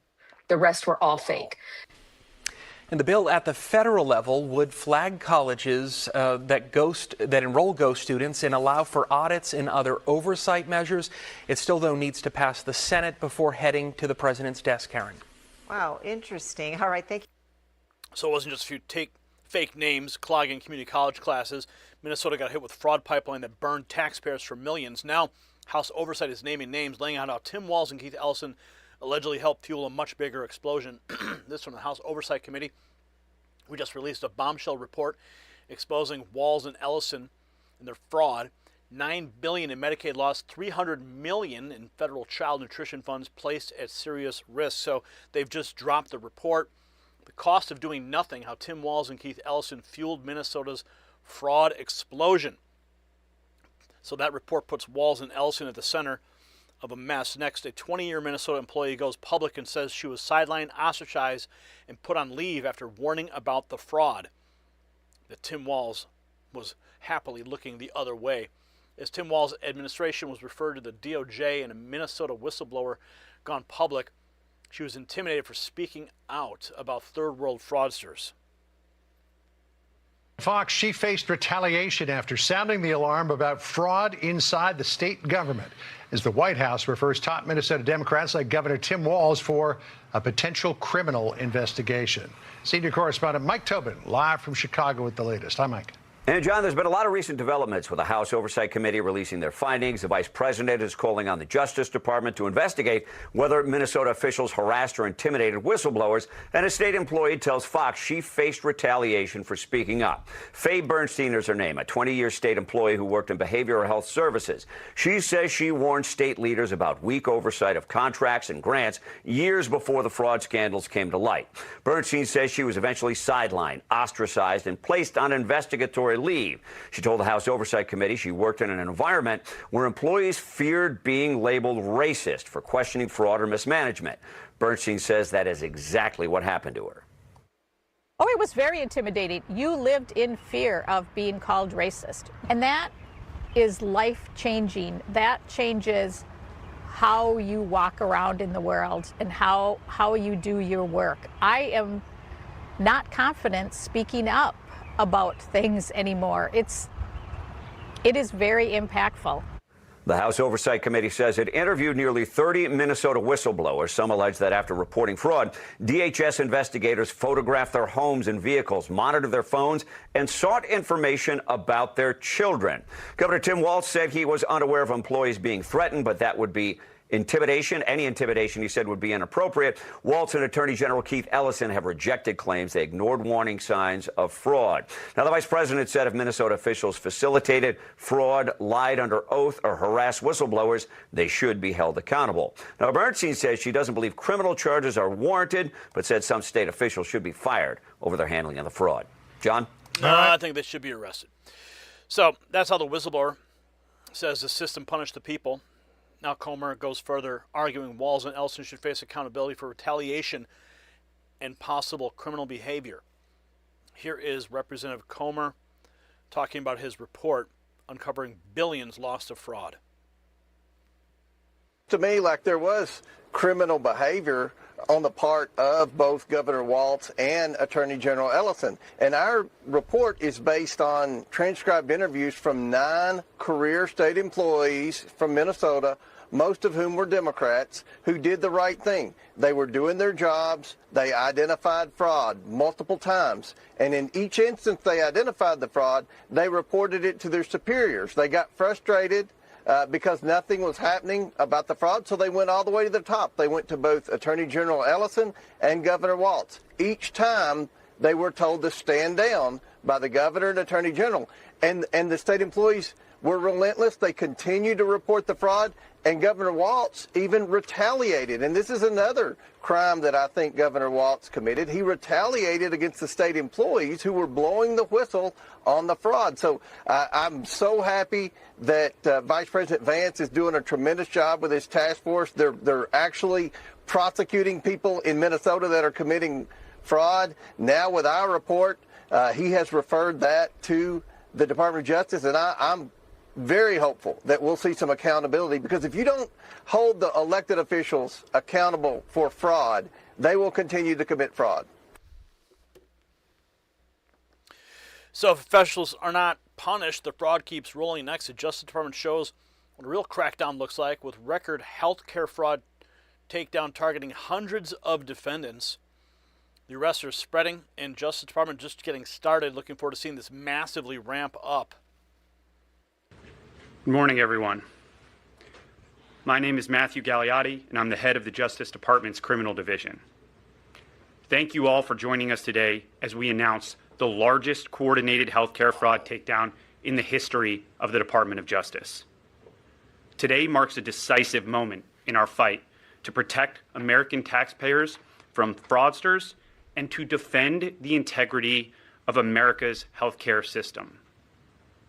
We are announcing today charges against 324 defendants for their alleged participation in healthcare fraud schemes involving approximately $14.6 billion in false claims submitted to Medicare, Medicaid, and other healthcare programs. That's the scale of the cleanup when Washington decides to enforce the law. Now, the net tightens again, this time with USDA highlighting SNAP fraud takedown, including a suspect out of Minneapolis. This is their Tuesday takedown. Steal from SNAP, get busted. These 8 fraudsters thought they could steal food assistance money and get away with it, from just over 1,000 all the way up to 1.1 million. So here are the mugshots. You can see Tamisha, 76,000. Jenny, 12,000. Tiffany Butler, 50,000. And how do you say this? Abdid Wahid Muhammad, 1.1 million. Wow. And then we have Jayanne, $1,000, and Jennifer, 21,000. Lena, 43,000, and Alicia out of Milwaukee, $2,800. Was it worth it? Was it worth it? Yeah. And this is where the story becomes explosive.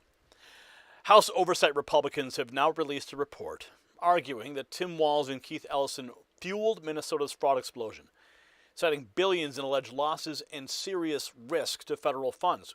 Chairman Comer says if elected officials are not held accountable, they will keep enabling fraud. Then came the human cost. A Minnesota whistleblower, a 20-year state employee, went public saying she was sidelined, ostracized, and placed on investigatory leave after raising alarms. Think about what that means. The Trump administration is building the case that fraud is not just theft by criminals, it's proof that institutions stopped doing their jobs and that some Democrats may have punished the very people trying to protect the taxpayers. So that's the real headline tonight. President Trump's administration is not treating fraud as a collection of isolated crimes. It's treating fraud as a diagnostic test for failed government. If fake students can drain aid, if bogus claims can hammer Medicaid, if snap thieves can game the system, and if whistleblowers can be punished for work, I am Gary Franchi. We are live.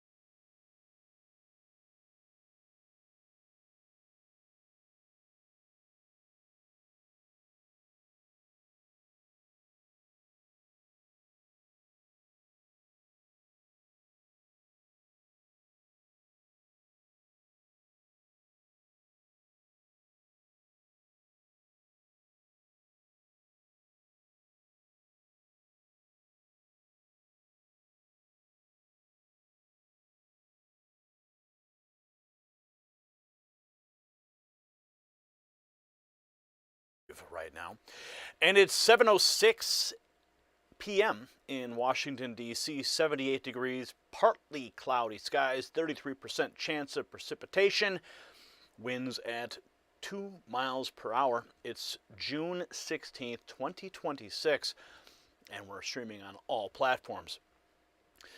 Gary Franchi here, Next News Network, Chief White House Correspondent, delivering the latest White House news from the past 24 hours in partnership with our streaming friends at Trump Daily Post.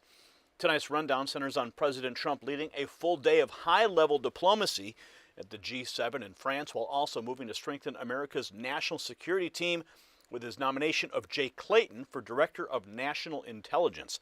President Trump spent the day in Evian, France, for a packed G7 schedule focused on Ukraine, the Middle East, development, and direct bilateral engagement with key regional partners. And according to the daily guidance, the president's agenda included a working session with G7 leaders and Ukraine, bilateral meetings with the Emir of Qatar, and the President of the United Arab Emirates, a working lunch on the Middle East, an afternoon session on developing countries, and evening events with world leaders. The White House and the president's Truth Social account have both been active throughout the day, underscoring a clear message that President Trump is leading serious diplomacy abroad while keeping America's interests front and center. The same guidance also highlighted a major personnel move back home, with President Trump nominating Jay Clayton for the Director of National Intelligence, a pick praised by leading Republicans and senior national security voices as experience, capable, and ready to serve. The big question is, will Jay Clayton fill the shoes of Tulsi Gabbard in all the investigations that she has spearheaded? That is an answer we are looking for. But from the pool report, the G7 working session involving Ukraine and President Zelensky that began at 9:26 a.m. local time under restricted access. The session details were not disclosed publicly, but it marked the start of the day's central diplomatic track as leaders gathered to discuss the ongoing conflict. A follow-up pool report noted that as the session got underway, President Trump and the French President Emmanuel Macron had not yet entered the room while other leaders were already present and mingling. Zelensky had earlier been seen walking with Macron on the venue field. Minutes later, the pool confirmed that President Trump had arrived at the G7 and joined the working session, greeting fellow leaders as the summit moved into full gear. It was another visible sign of active American participation at the highest level.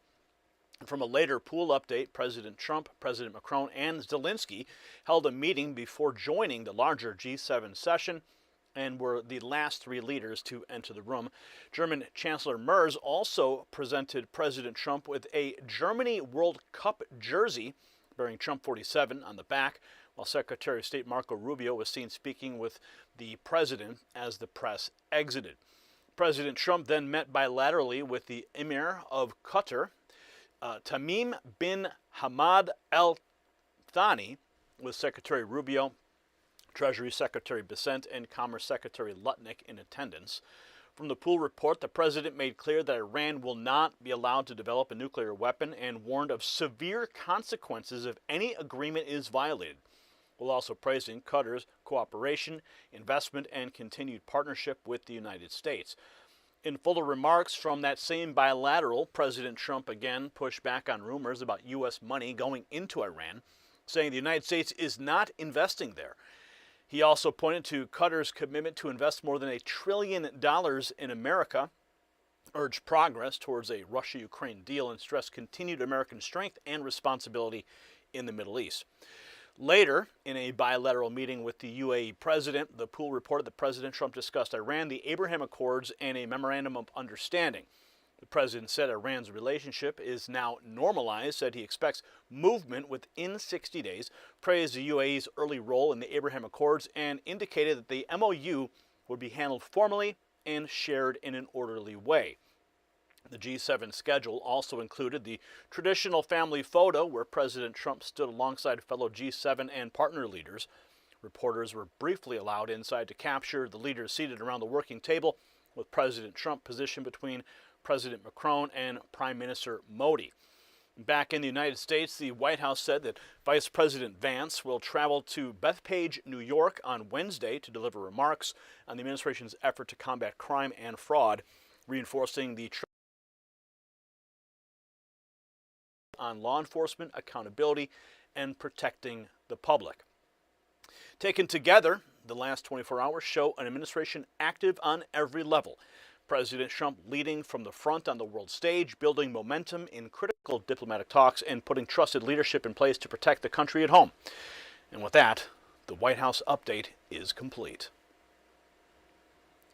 Let's turn now to the rest of the top stories that are shaping the day, and welcome everyone to this broadcast. It's great to see everybody here.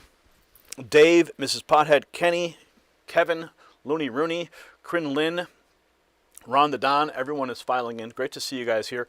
We are streaming on all platforms at Next News, at Trump Daily Post, on YouTube, Rumble, and even on Kick.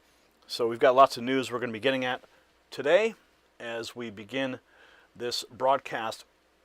I'm going to check in with everything we've got lined up here. Of course, the big news right now is what happened with the UFC events, and major arrests have been made. We're going to give you all the details on that. Also, the latest on Gavin Newsom and his panicking, because now he is the hunted. We're going to be talking more detail about what happened with Iran. Very good news on that front. Also, anti-ICE saboteurs have been arrested. Antifa thugs, we're going to get to that. Also, the latest in the fraud scandal out of Minnesota related to Tim Walz, and of course the election system, more controversy coming out of California, and how the system is going to be fixed by President Trump if he can fix it. Now, we're going to get right into it. Brian, thank you for getting us all queued up, and we will begin. Tonight, the real headline is bigger than a terror plot. Yes, the FBI says it disrupted an alleged drone and sniper attack tied to the White House UFC Freedom 250 event. Yes, suspects are in custody, but the deeper story is this. America 250 is now crossed into national security territory. See, this was not just a fight night. It was a symbolic American event tied to President Trump, the White House, and a mass patriotic celebration so consequential that federal agents treated it like a counter-terror priority. And that should stop every viewer in their tracks. So what exactly were they trying to hit? The venue, the crowd, or the idea behind it? Now, according to multiple reports, investigators say the alleged plan involved explosive-laden drones striking nearby buildings to trigger confusion and mass evacuation. Then, as frightened attendees moved, a pre-staged sniper team would allegedly open fire. And that's not random violence, that is psychological warfare aimed at panic, movement, and spectacle. And that's why the story matters far beyond one event. The target, if these allegations hold, was not simply the UFC. The target was the White House setting, the America 250 celebration, the symbolism of a huge public gathering, and the patriotic energy surrounding President Trump's vision of a proud national birthday. In other words, this was an attempt to turn a unifying American spectacle into a scene of chaos. And here's the part that corporate media will glide past.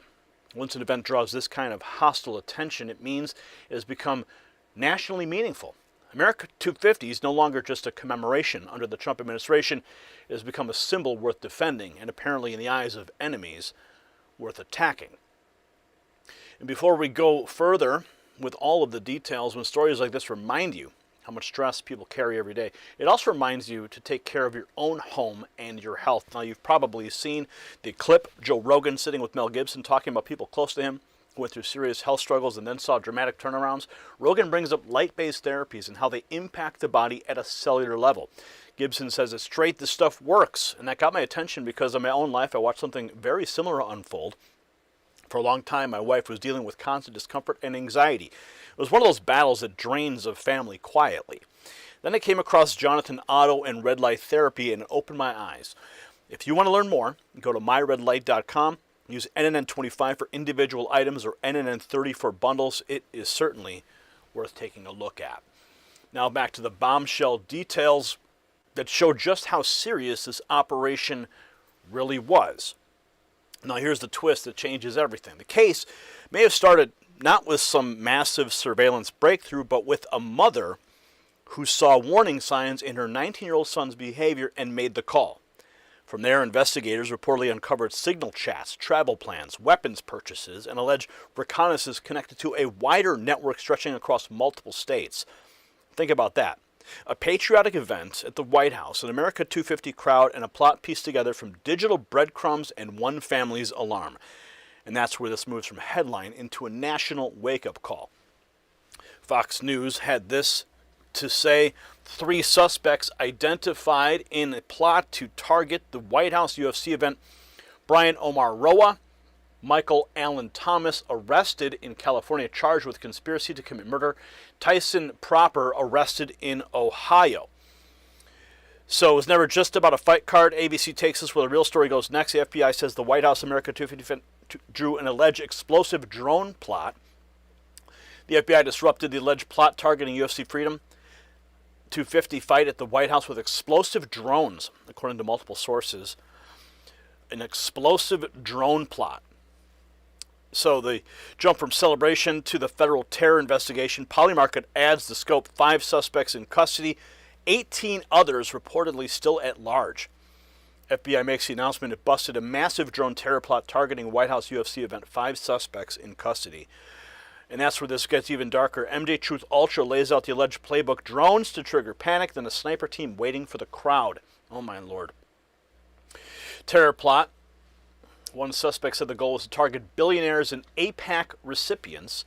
Explosive-laden drones were planted to strike buildings near the event to spark mass panic and force crowd evacuation. Fleeing attendees would then be directed towards pre-staged sniper teams to shoot people as they ran.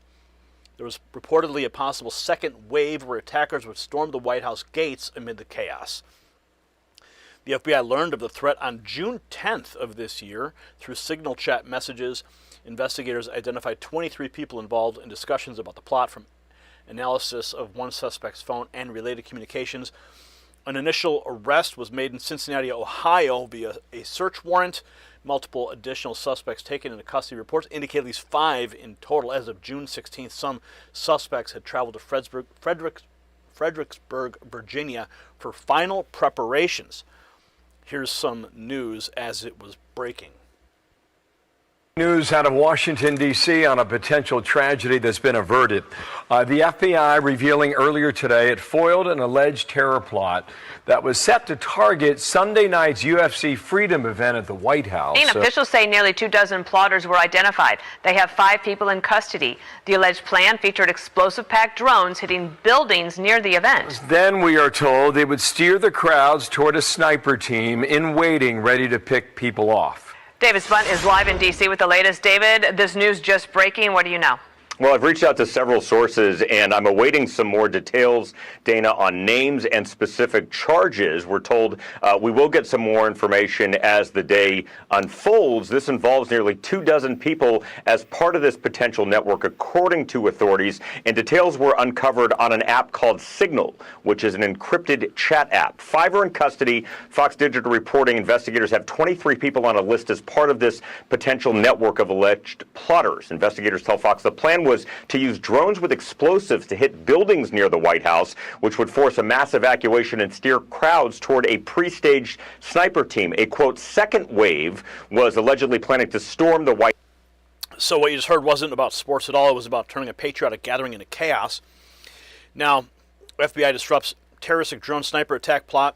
Officials say the plan involved using drones to create panic, followed by sniper. Here's more from Todd Piro. Just into the Fox newsroom, the FBI disrupting this alleged plot targeting the UFC Freedom 250 event at the White House. Officials telling Fox a network of nearly 24 potential plotters were identified, with at least 5 people in custody right now. The suspects allegedly traveled to Fredericksburg, Virginia to make final preparations for the attack, and the alleged plan allegedly included explosive-packed drones hitting buildings near the event, forcing a mass evacuation, and then steering crowds, get this, toward a pre-staged sniper team. A second wave was then planned to storm the White House gate. The FBI first learned of the threat on June 10th and worked with law enforcement across multiple states to stop it. FBI Director Kash Patel saying, quote, "We are built to detect, respond to, and bring to justice those who threaten the lives of American citizens, particularly during large gatherings like the historic UFC 250 fight." That's exactly what we did here. Over 4,300 people were in attendance for UFC 250, which included 1,200 service members. Luckily, nobody was harmed during the FBI's takedown. The event went off without a hitch. Much more on this in the coming minutes, hours, days, and of course. So the event still went on, but under the shadow of what authorities say was a multi-phase terror plan. Gunter Eagleman zeroes in on who the crowd really was. Trump supporters and America 250 patriots packed around the White House. FBI thwarts major terror plot targeting Trump supporters at White House.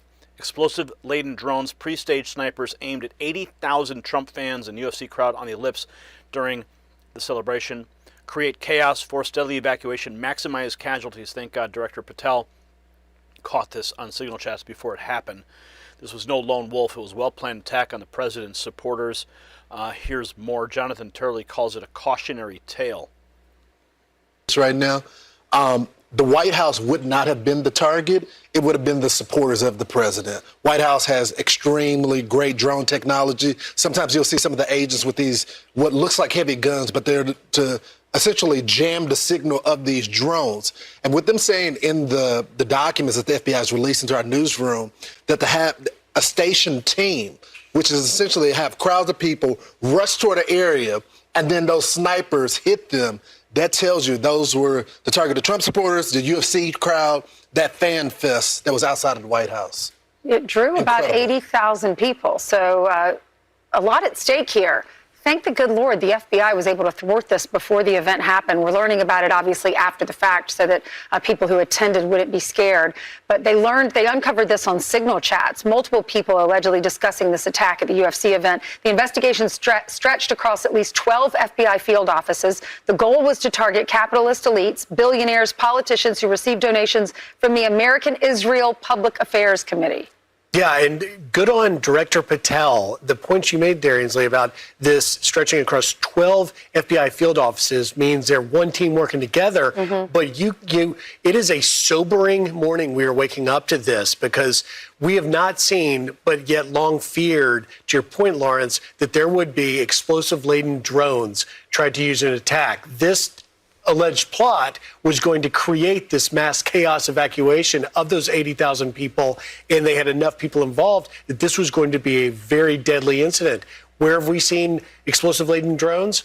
In places like Ukraine, on the battlefield. The fact that it could possibly come here makes a strong case for the president and for any law enforcement official to say that we need to up this drone deterrence technology and we need to do it fast. Now, when I was at the White House just this past weekend, I was at the Hotel Washington at the UFC lounge on the top floor, where you could easily overlook the entire venue. You could overlook the White House, the Claw, the Ellipse, and if you were following me on social media, you probably saw some of the videos that I was posting that were showing what looked like security, clearly security on top of, I believe it was the Treasury building, and they were launching drones themselves, clearly in surveillance capacity. But it's terrifying to consider what could have happened and which buildings that they would have targeted to cause these massive evacuations and all this chaos. Thankfully, this did not happen. So the target, not necessarily Octagon, it was the people and the symbolism around it, even Elon Musk reacting, saying, "This is crazy." So when even Elon Musk is saying it's crazy, you know the story is broken wide open. Next comes one of the names at the center of it, Ohio suspect Tyson Proper, now under arrest, allegedly plotting the terror attack. Investigators see plan to use explosive-laden drones against nearby buildings and multiple suspects. So here is one of the mugshots. So we move from the big national headline to the individual face in custody. Trump Daily Post shifts to another alleged organizer out of California. Affidavit says rifles and ammo were recovered. California man busted as alleged organizer of UFC White House terror plot, spawning leftist and doomer conspiracies about elites eating kids and Epstein ties. Rifles and ammo recovered, more terrorists created by leftist and doomer rhetoric. I think we have the imagery here. Okay, yes. This is some of the imagery from the signal chats that has now been released. Let me see if I can make it a little bit larger for you here. You can see position your teams in the purple dots, counter sniper and drones, long range, circled area, easy way out. I mean, they had it mapped out and ready to go. The evacuation routes where they would get picked up. They have some signal chat handles, read the docs for mission briefing, sniper positions. Unbelievable. Here's some of the visuals of what was recovered. The Knox County Sheriff's Office took photos of the equipment acquired by Proper, which included several boxes of ammunition, estimated by law enforcement to be in the thousands of rounds, 2 plate carriers with AR-style magazines, AR-style rifle, and a bullpup rifle painted with an American flag. So you can see some of the hardware that these guys were ready to deploy.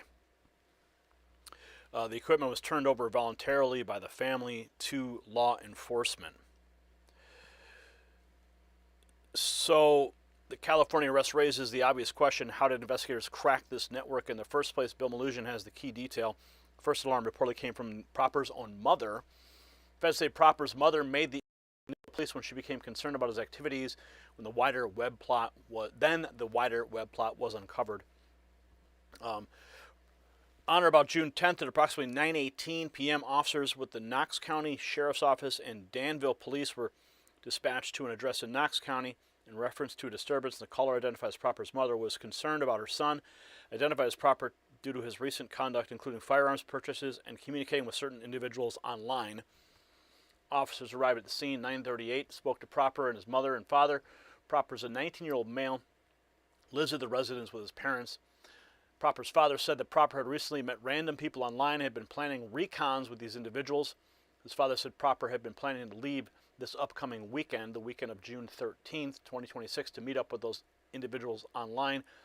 His father further stated that Proper had also recently acquired camping gear, food, ballistic plates, a new shotgun, a rifle, lots of ammunition, extra magazines, and plate carriers. So that is from the charging documents, it appears. So the Kash Patel did post on X that the law enforcement partners became aware of the threat on June 10th. Wow. Threat to the UFC America 250 event in Washington involving individuals outside the national campaign capital region. Thanks to rapid action of the FBI and DOJ, multi-state operation, multiple individuals are now in custody. President Trump was asked about it at the G7. Briefed on the attack plans for the UFC event at the White House. There was the FBI thwarted an attack. I haven't heard about it, no. But I watched the attack that I watched were the fighters, and he saw it too. By the way, he was sitting back home in his beautiful palace, and he was watching it, and they were as good a fights as I've ever seen. Right? The best fight. The best. They were. That last fight was brutal. Wow. And the all of the fights. The two fights. It was all good. It was a great evening. It was very different for the White House, but I wish you could have been there. We built an incredible arena. Wow. So President Trump weighing in that he was not briefed. Patel says the attacks were stopped cold, and that's the law enforcement side of it. Pulse Millennial takes us into the motive with investigators talking about the so-called capitalist elites and AIPAC-linked politicians. It's still under investigation, but one suspect allegedly told investigators that the goal was to target capitalist elites, billionaires, or politicians who received donations from the American Israel Public Affairs Committee. So motive has now entered the picture. The political fight starts fast. Doherty closes the loop with court images and chat screenshots and the mother who helped blow the thing wide open. The first image, I believe, that we're going to show is a rifle that belonged to her son, according to authorities. The other is a screen grab, several screen grabs showing aerial images and maps of the Washington, D.C. area and discussing where snipers possibly would be related to the White House. This is all evidence that is posted on an official court docket right now, an official government document. But I will say 19-year-old Tyson Proper's mother called police after she was concerned about his purchases and communications with people online.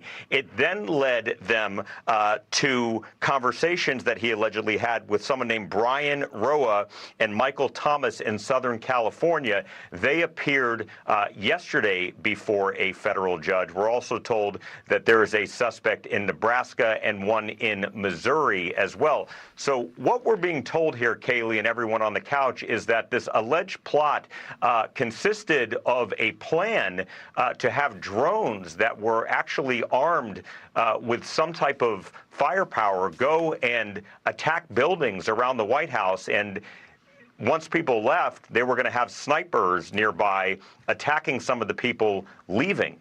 This was a serious plot. The FBI, the Secret Service investigating this right now. And as you heard the deputy director of the Secret Service right there say that they believe there are more people out there. Right now, though, 5 people facing these charges. And it's incredible to go through these documents and see what happened. But it appears that it was this 19-year-old's mother in Ohio who really spilled the beans on this entire case by letting people know that she had some concerns about her son, Kaylee.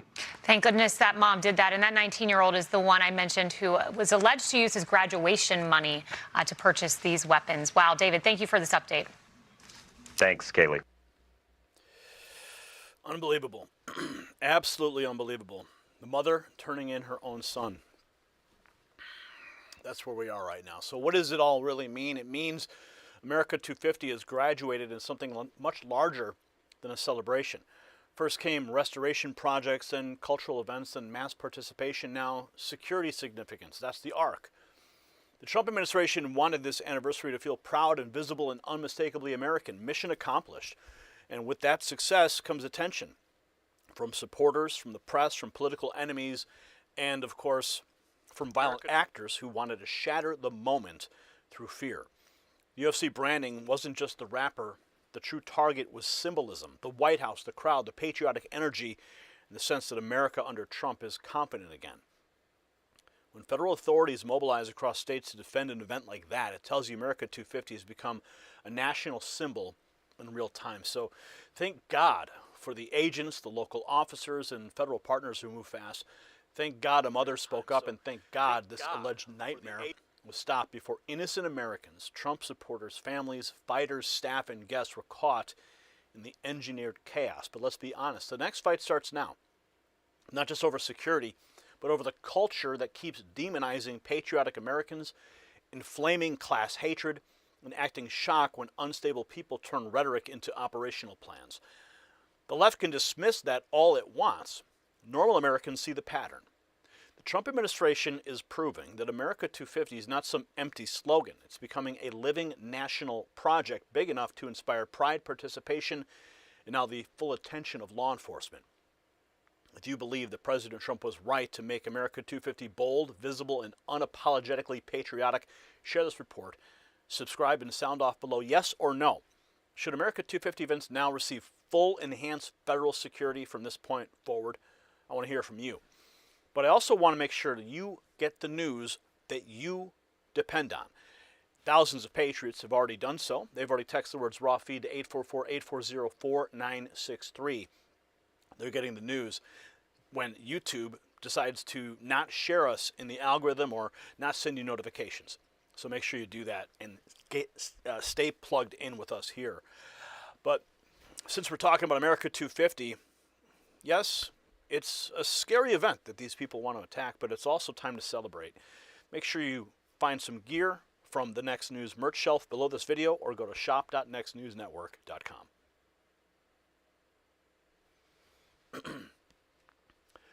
Terrifying.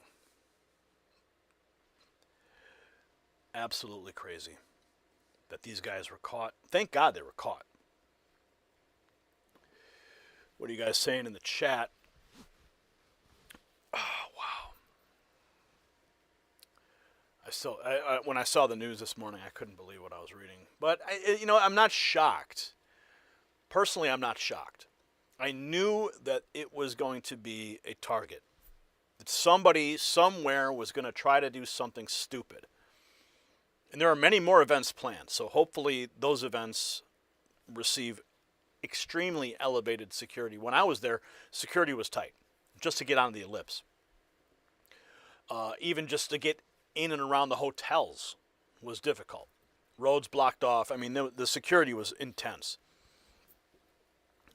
And speaking of intense, we need to talk about what's going on with Gavin Newsom, because he is freaking out right now.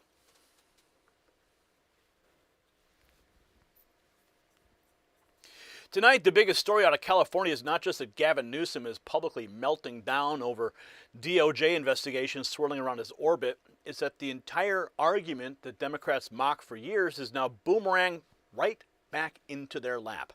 Suddenly, the same crowd that cheered every probe, every leak, every fishing expedition against President Trump is using words like abuse of power, politically motivated, and weaponization. Why? Because this time the spotlight is pointed at one of their own. And one reported detail changes everything. What if part of this story didn't even start under President Trump? And that's why this matters far beyond Sacramento. According to reporting cited by Mary Margaret Olahan, there are multiple DOJ investigations related to Gavin Newsom's circle, though not directly into Newsom himself. And one source says that one inquiry involving his wife is tied to taxes, while another probe involving Newsom's chief of staff actually began under the former Biden DOJ and remains open and evolving. Let me say that again. The same political machine now screaming that President Trump is weaponizing justice may be reacting to an investigative trail that predates the Trump administration entirely. You see, that flips the script. Newsom jumped in front of the cameras, claiming federal agents were knocking on doors, demanding records, and trying to find a crime. Then his office filed a FOIA demanding that they seek DOJ communications mentioning him and Jennifer Seibel Newsom. The left instantly closed ranks. Tim Walz called it a BS investigation. J.B. Pritzker cried weaponization. Kamala Harris piled on. But the real fight here is not guilt or innocence, it's legitimacy. And Democrats know they're losing control of that argument.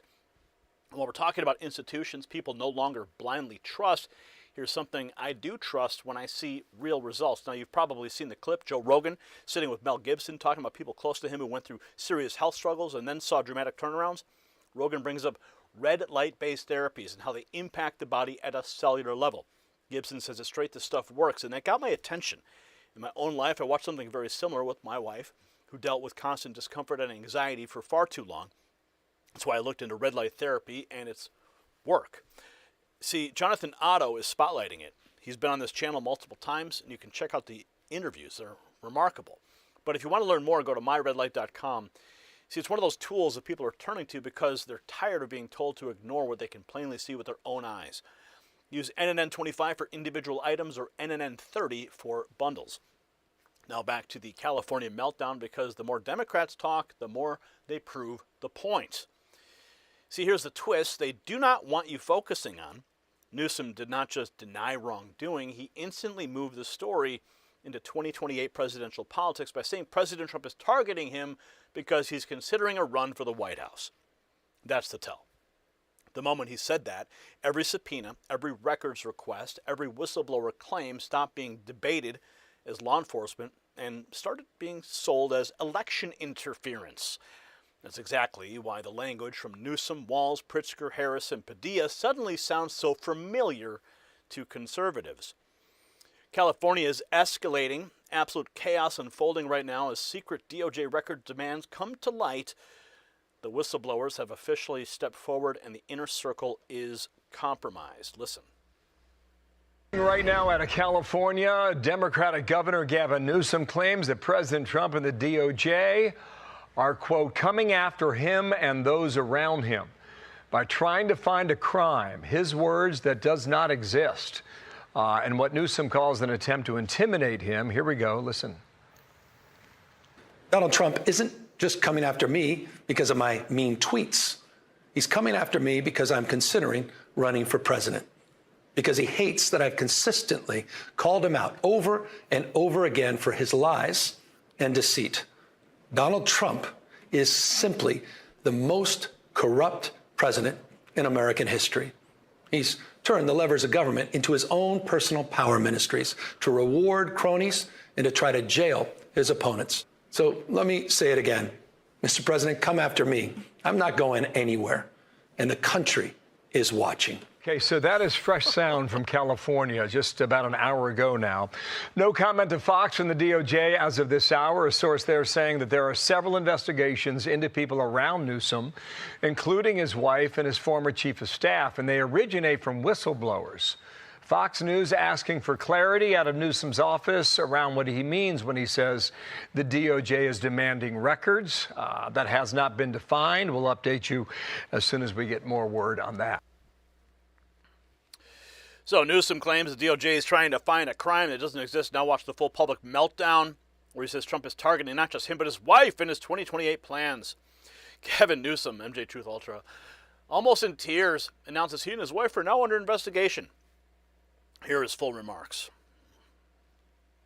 In recent days, federal agents have knocked on the doors of family, friends, and former employees.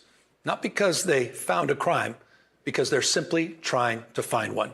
They're demanding records. They're abusing the grand jury process, digging through years and years of random documents. Donald Trump isn't just coming after me because of my mean tweets. He's coming after me because I'm considering running for president, because he hates that I've consistently called him out over and over again for his lies and deceit. Donald Trump is simply the most corrupt president in American history. He's turned the levers of government into his own personal power ministries to reward cronies and to try to jail his opponents. His personal attorney now runs the Department of Justice, which has repeatedly gone after his political enemies. Ask Jerome Powell. Sent them after James Comey, Trish James, Adam Schiff. He sent them after Tim Walz, and a woman that a jury found Donald Trump had sexually abused. One by one, anyone who has challenged Donald Trump has ended up on his hit list. And today, I proudly join that list. After calling for my arrest last year, Donald Trump directed his Department of Justice to investigate me. And just in the last week, I've learned that his campaign has reached my own home. To get me, he's coming after my wife, Jen, a public servant, a woman who's dedicated her life to supporting women and girls, someone who has done nothing wrong other than having the temerity to advocate for what she believes in. If they can't intimidate me, they'll go after the mother of our children. Donald Trump picked the wrong target. We have nothing to hide. His political operatives can take every record and read every page, but they'll be looking in the wrong place. Because if they really want to find corruption, look no further than 1600 Pennsylvania Avenue. Donald Trump is selling the presidency. He's running the largest cash heist in American political history, trading foreign tariff relief for approval of his golf courses, day trading behind the Resolute desk, reaping hundreds of millions of dollars in personal profit. And he's doing it openly. He's doing it on camera. He did it last night on the White House lawn. He's doing it through cryptocurrencies. He's doing it through the receipt of a $400 million private jet from a foreign government that he plans to keep when he leaves office. Through his son's ventures in countries where his own administration is simultaneously making policy. His personal fortune has skyrocketed by $4 billion since making his return to office. This is the behavior of a regime, not a republic. The White House has become a marketplace for sneakers and coins and watches, cologne, guitars, Bibles, and phones. Influence for sale, access for sale. And today, my family and I can personally confirm that justice is for sale. To Donald Trump, who I know is watching because... All right, enough of that guy. That's Newsom trying to turn an investigation into a campaign speech. Next, the Focus Titans reports say there are multiple DOJ probes around his inner circle. Trump Daily Post, DOJ has multiple investigations targeting Newsom and his wife. No wonder he's panicking. His house of cards is collapsing. 2028 dreams are done. Expose the snake. So the questions keep circling around the people closest to Newsom. Now he jumps online, doubles down, calling it a presidential hit job. Today, my wife and I joined Donald Trump's hit list. He's directed his Department of Justice to investigate us. They have not found a crime. They're simply trying to find one. He isn't coming after me because of mean tweets, but because I'm considering a run for president. He hates it. I constantly call him out. We have nothing to hide. Come after me. The country is watching. So he wants this framed as retaliation, not accountability. Tim Walz joins in the same playbook, calling the DOJ a tool against political opponents. As you know, Tim Walz has now received a DOJ referral for his crimes in Minnesota. The Justice Department is not a tool for the president to investigate his political opponents. Welcome to the BS Investigations Club, Governor Newsom. You're in good company.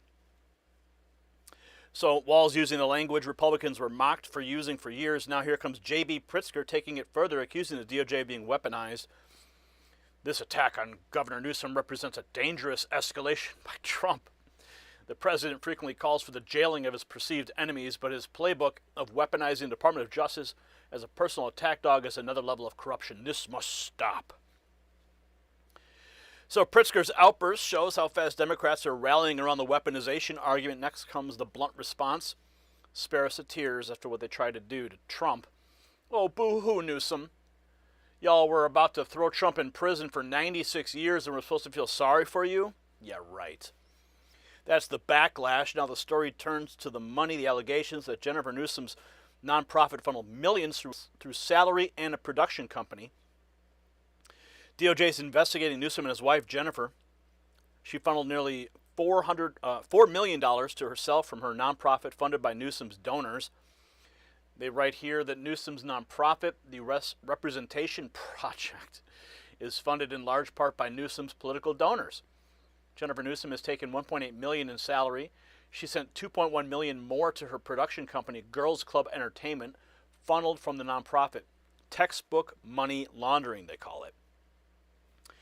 So the sympathy pitch starts falling apart once the cash trail enters the picture. Next, a new report adds key wrinkle. Multiple DOJ investigations are underway, but not all of them directly targeting Gavin himself. Daily Wire has learned that there are multiple DOJ investigations going on related to Gavin Newsom. though none of them directly related. One investigation, which began in 2025, is related to his wife and her taxes.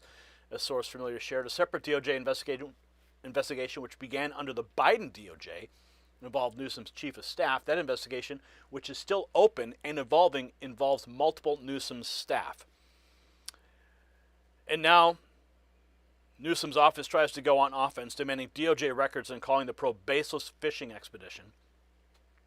My office is demanding the Trump administration release any and all records on the DOJ's politically motivated baseless fishing expedition. The American people deserve to know who ordered this abuse of power and how far it goes. Here's his official letter from the office of the governor. So after the FOIA move, Newsom's team is clearly trying to win the legitimacy fight before the facts are settled. Next, Kamala Harris jumps in and says this is exactly what she predicted Trump would do with the DOJ. Kamala Harris has crawled out of her cave. And then there's all these sort of legal fights as well. I have one more News a Day question, then I'll let you off the hook. Last time that we talked on camera was February 2024, and I watched that interview again, and you predicted at the time, you said that if President Trump is reelected, he will use the Department of Justice to go after his political opponents. Yeah. Governor Newsom in California says that's happening to him now and his wife. For people that may not know, the governor says that that the Trump administration, the DOJ, is investigating him, especially his wife. Governor Walz and your running mate says that there's a BS investigation. We don't know that much about it yet, but what do you think? Do you think that's a BS investigation? I predicted just about everything that has happened with this administration. And you say I told you so? I don't say I told you so. That's kind of obnoxious. I don't say that. But the reality is many of us predicted. And it didn't require much creative thought because he told us most of what we knew would happen, including that he would go after his political enemies using the Department of Justice. I am not surprised that he may be using the Department of Justice to go after a political enemy in the current governor of California. And this is why I do believe this, upon many other examples of what is essentially, you're going to ask me questions about the current president, I'm going to be candid, what is essentially the most callous, corrupt, and incompetent presidential administration America's ever experienced. No, I'm sorry. We just experienced one in your administration. So she's pushing the same retaliation line, but here's what gets awkward. Senator Padilla cries weaponization too until he's confronted with a report that this investigation began under Biden's DOJ. Lindell TV and Allison in the Know asking Padilla about Newsom being under investigation. Padilla, what's your response to Gavin Newsom now being under investigation by the Trump administration? It's just just the next person in a long line of the Trump administration weaponizing the Department of Justice to go after his perceived political enemies. But this was done under the Biden administration. Doing Can you comment on enough that? about this? California news is not covering that. The investigation into Gavin Newsom started under Biden, but California media is not reporting that. Why do you think that is?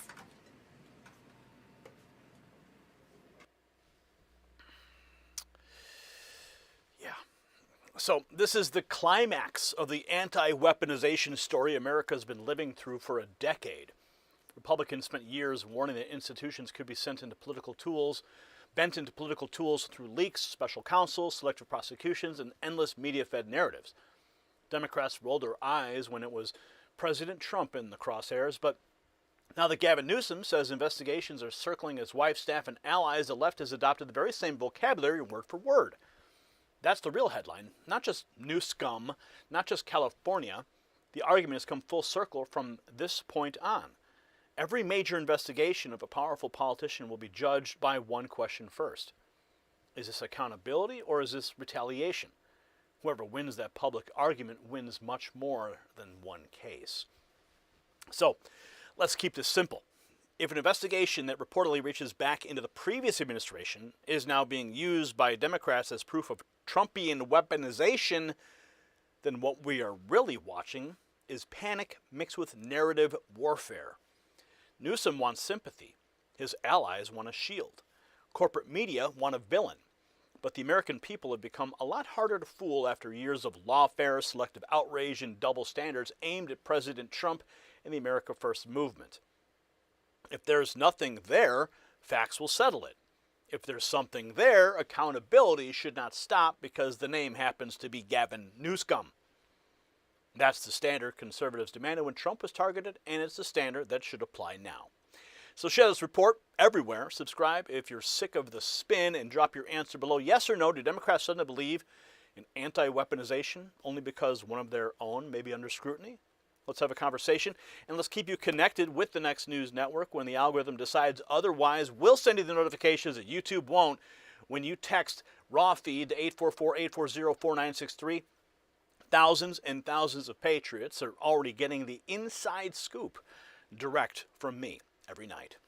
And make sure you're celebrating America 250 with the Next News Network by going to the merch shelf below this video or simply going to shop.nextnewsnetwork.com.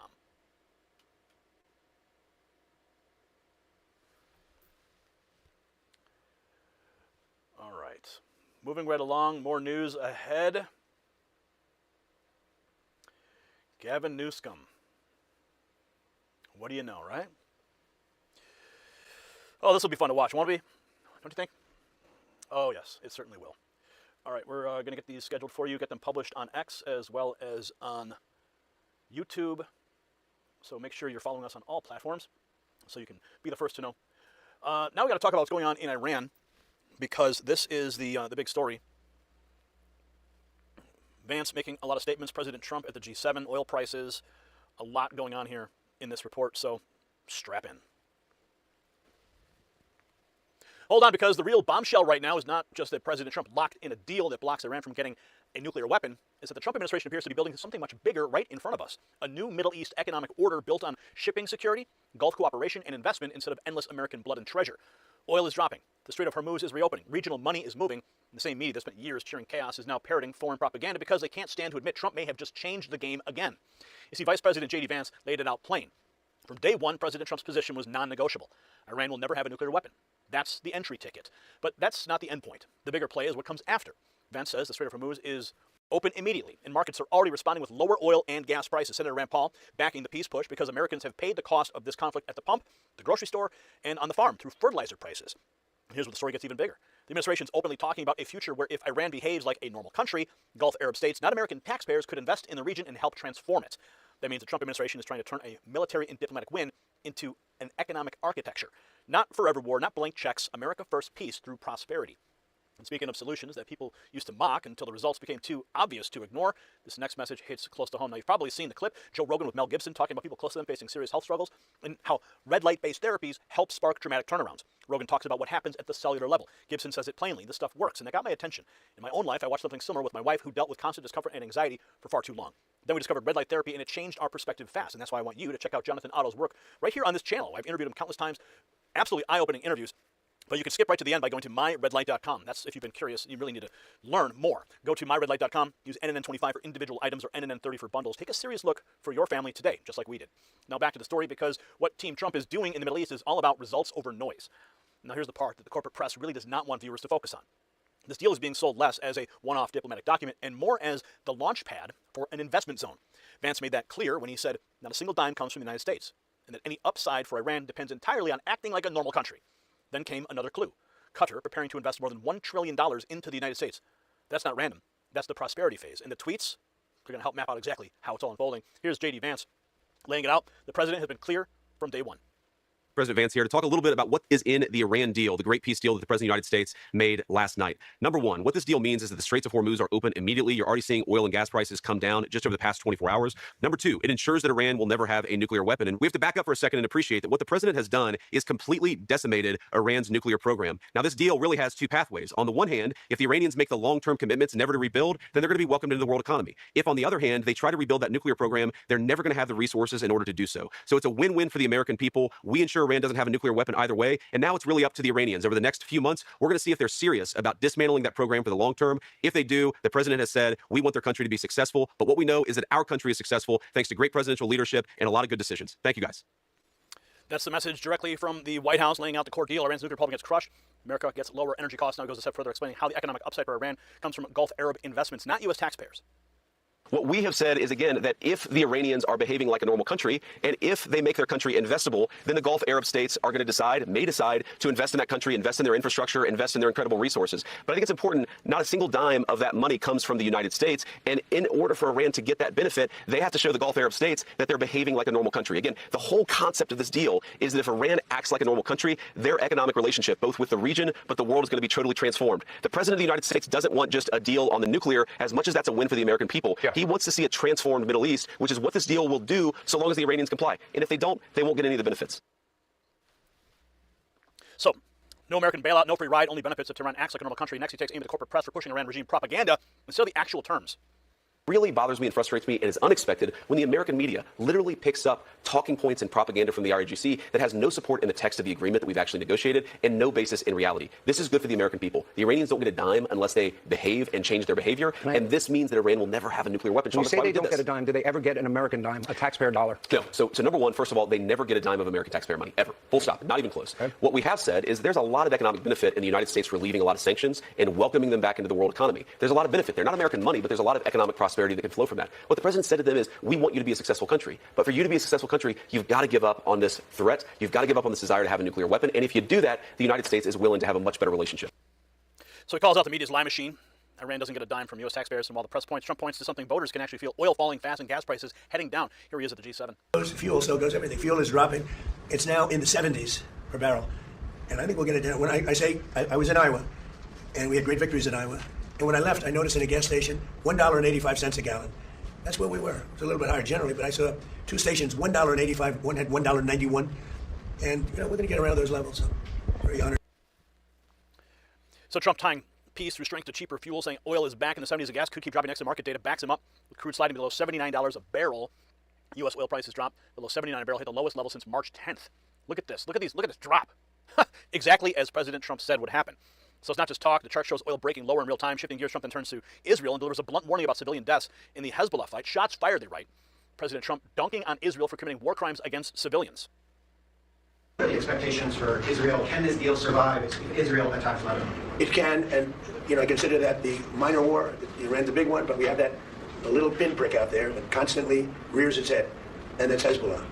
And I was very responsible for Syria, and the man that's running Syria now is a person that I put there along with President Erdogan and some others.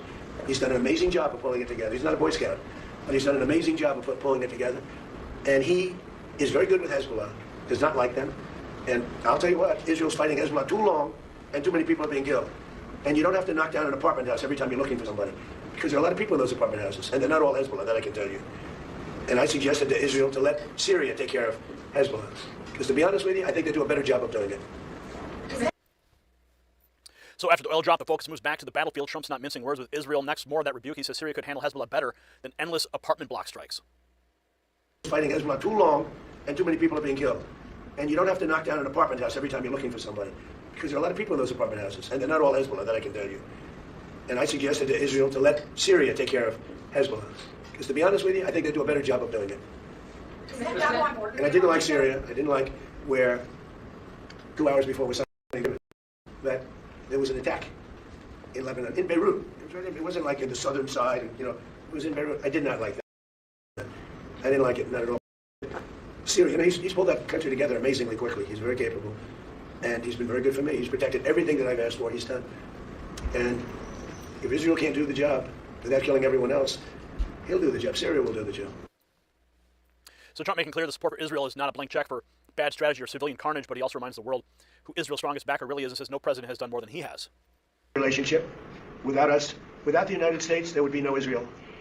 Without me, there would be no Israel, because no other president was willing to do what I did. I've had a great relationship with Bibi, but now Bibi has to. So, even while dressing down Netanyahu, Trump is underscoring American leverage in his own record with Israel. Next, he brings it back to the bottom line on Iran with a crystal clear warning: no nukes or hell rains down. The one thing that's happening that's of note, frankly, the only thing that really matters to me, is Iran will never have a nuclear weapon. And it says it loud and clear. They're not going to develop it, they're not going to buy it, and they're not going to do anything with it. And if they do, they suffer unbelievable consequences. Not just a little bit like, I won't even tell you the consequences, but the consequences are the ultimate consequences. And with that being said, I hope we have a very good relationship. But the biggest thing is they will not have a nuclear weapon. And that's the reason I got in, and that's the reason I agreed to sign. And we originally had, Marco was with me, and they originally wrote that we will not develop a nuclear weapon. I said, no, you're not going to develop it, you're not going to buy either. So we have, that took another couple of days of time. Everything was, it's ridiculous, but so we have, they will not develop, purchase, buy, or any other thing. They're not going to acquire a nuclear weapon. If they do, all hell will rain down on them. And they're not going to do that, Now, you talk about regime change. I never cared about regime change. It's never a part, but I guess you have regime change because you know better than anybody. The first group, they're all dead. The second group, they're dead. A part of the third group is gone. And we're dealing with people that I think are very rational people. I mean, they were nice to deal with. They were strong people, smart people. I think actually they're smarter than the first and second group. But they're not radicalized, and they're, looking to help their country. So, again, I don't believe the regime change. I've watched regime changes for years. They never work. It has to just happen. I can tell you this is a country where the Emir is so respected, and the Prime Minister is so respected by the people, and that's the way a country should run. It should run out of respect, not of fear. As you know, at least 42,000 protesters were killed in Iran, they were protesting. The wrestler, they had the big event at the White House the other day, the UFC, and they were all talking about he was a great fighter, and he was hung with his two friends because he spoke something about their regime. It's tough stuff. So. Trump slamming the door on any Iranian path to the bomb spelled out the consequences. Now watch, the hardline is pairing with big money. He says Qatar is set to pour more than $1 trillion into the U.S. I think you did Egypt the largest. Thank you to it. Qatar is going to be investing much more than $1 trillion in the United States. We have over 18. It's going to be 19.4 or so when it figures out. But we set a record. There's never been anything like it. No country in history has had that kind of investment. We'll be having almost $19.2 trillion invested in the United States. The record was 10 years ago from another country when it was hot. But we have the hottest country in the world right now. But Qatar's been a great investor. We really rekindled ourselves when I met with you last year, a year ago, probably 13, 14 months. That was a good trip. And it was May last week, I think. Yeah. That was a great trip. And we established, we've been friends for a long time. We've known each other for a long time. But Qatar is investing tremendous amounts of money in our country, and we appreciate that. So while the media swore the Middle East was turning on Trump, he's announcing massive Qatari investment and bragging about factories coming back next. Vance explains the bigger play Gulf Arab partners aligning with the U.S. like never before. What is most interesting about the last year and a half, the underreported part of the Trump administration's policy in the Middle East, is that all of these Gulf Arab coalition partners are coming together with the United States. Israel is obviously very involved, and they're actually pushing back together. You see the United States working with our Gulf Arab partners in a way you've never seen before in the history of this country. And I think that's one of the reasons why we've gotten to the point where we have a very good peace deal that's on the table that we're ready to sign, is because you see for the first time the Gulf Coast countries pushing back against Iran, uniting under the president's leadership, and actually doing something different for a change. So the investment pitch wasn't happening in a vacuum. It fits the new regional bloc. Vance says Trump is built against Iran. Now Rand Paul, who's no rubber stamp, backs the peace push and tells naysayers to stand down. Senator, what you do know, from what we all know right now, are you happy about the deal? I think the sooner the war's over, the better. The better for the American consumer, the better for the American farmer with fertilizer prices. So I'm in favor of Trump's peace negotiations. And really, the initial that we're hearing is that the trade is that we will discontinue our blockade and that the Iranians will allow ships to go through the strait. So I think opening the strait is a great beginning. I'm hopeful that in the second phase of this, that they will agree to exit the enriched uranium from the country. And I think that could be done in exchange for normalizing trade with Iran and the rest of the world. And I think that's worth the trade. If they're willing to export that enriched uranium and no longer enrich uranium, by all means, you need to offer something. And that offer should be normalization of trade and removal of sanctions. Their record on keeping deals is horrendous. If they don't keep to the letter of this deal, whatever it turns out to be, do we still have to hold on to that military option? One of the trades is very easy to verify, and that's the removal of the enriched uranium. So really, if the deal is you remove the enriched uranium to another country and then we release the sanctions, that's completely verifiable. They've seen the military option. So the military option, while I'm not a big fan of war, has probably changed their perspective with regard to diplomacy. So I think they actually can get the deal of having the enriched uranium exported from the country. And it's very easy to verify because we will probably have to help them dig it out. It's under, as the president said, a mountain of granite. But I commend the president for pursuing these peace negotiations, and the naysayers need to actually see what's going on before they ruin the negotiations. I think that would be smarter than to do so. They've defied what is smart, though, in the past. So after Vance and Rand Paul made the case for peace through strength, the other side is finally admitting reality. Next, Iran's foreign minister says the war with the United States is over. Iranian foreign minister Aragachi says war with the United States is over. So what does this really mean? It means that President Trump is trying to convert hard power into durable order. First, crush Iran's path to a bomb. Second, reopen global shipping lanes. Third, bring Gulf partners together under American leadership. Fourth, redirect the conversation away from missiles and towards capital, trade, and infrastructure. And that's why Vance is hammering the text of the agreement and torching media outlets for repeated regime propaganda. The battlefield has changed. The left wants Americans staring only at the old war model. Trump's presenting a new one. No U.S. taxpayer handouts. No Iranian nukes. No surrender. In Middle East, where compliance opens the door to prosperity, while defiance brings crushing consequences. And that is why this matters so much. President Trump is not just ending a dangerous chapter with strength, he's trying to write the next chapter on America's terms. Lower oil, open sea lanes, no nuclear Iran, Gulf partners stepping up, massive investment flowing into the United States. At the same time, Trump is showing every player in the region, including Israel, that America leads from principle and power, not blind obedience and not endless war. That's what real leadership looks like. The media can sneer, Democrats can panic, and the foreign policy establishment can melt down all at once. But results are results, and the American people can see them. If you think peace, strength, and prosperity beats forever wars and taxpayer giveaways, share this report right now, subscribe to the channel, and drop your answer. Do you support President Trump's plan to use economic power, not American cash, to reshape the Middle East? Yes or no? Let's have a conversation. I want to make sure you get the news that you depend on right here from the Next News Network. Thousands of patriots have already texted the words raw feed to 844-840-4963. They're getting the notifications that YouTube never sends directly from me. I want to make sure you stay on the inside track. And I also want to make sure you're celebrating all of these wins. Are you tired of winning it? Well, we have a big win here as America 250 becomes ever closer. Make sure you go to the merch shelf below this video or simply go to shop.nextnewsnetwork.com. Wow.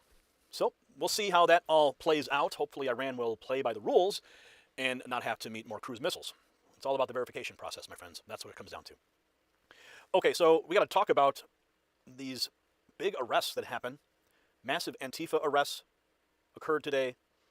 And so we've got that. Also, considering what's going on with Tim Walz, the Minnesota fraud machine is continuing to be dismantled, as is the election fraud in California. So let's move right into that next story. Right now, the biggest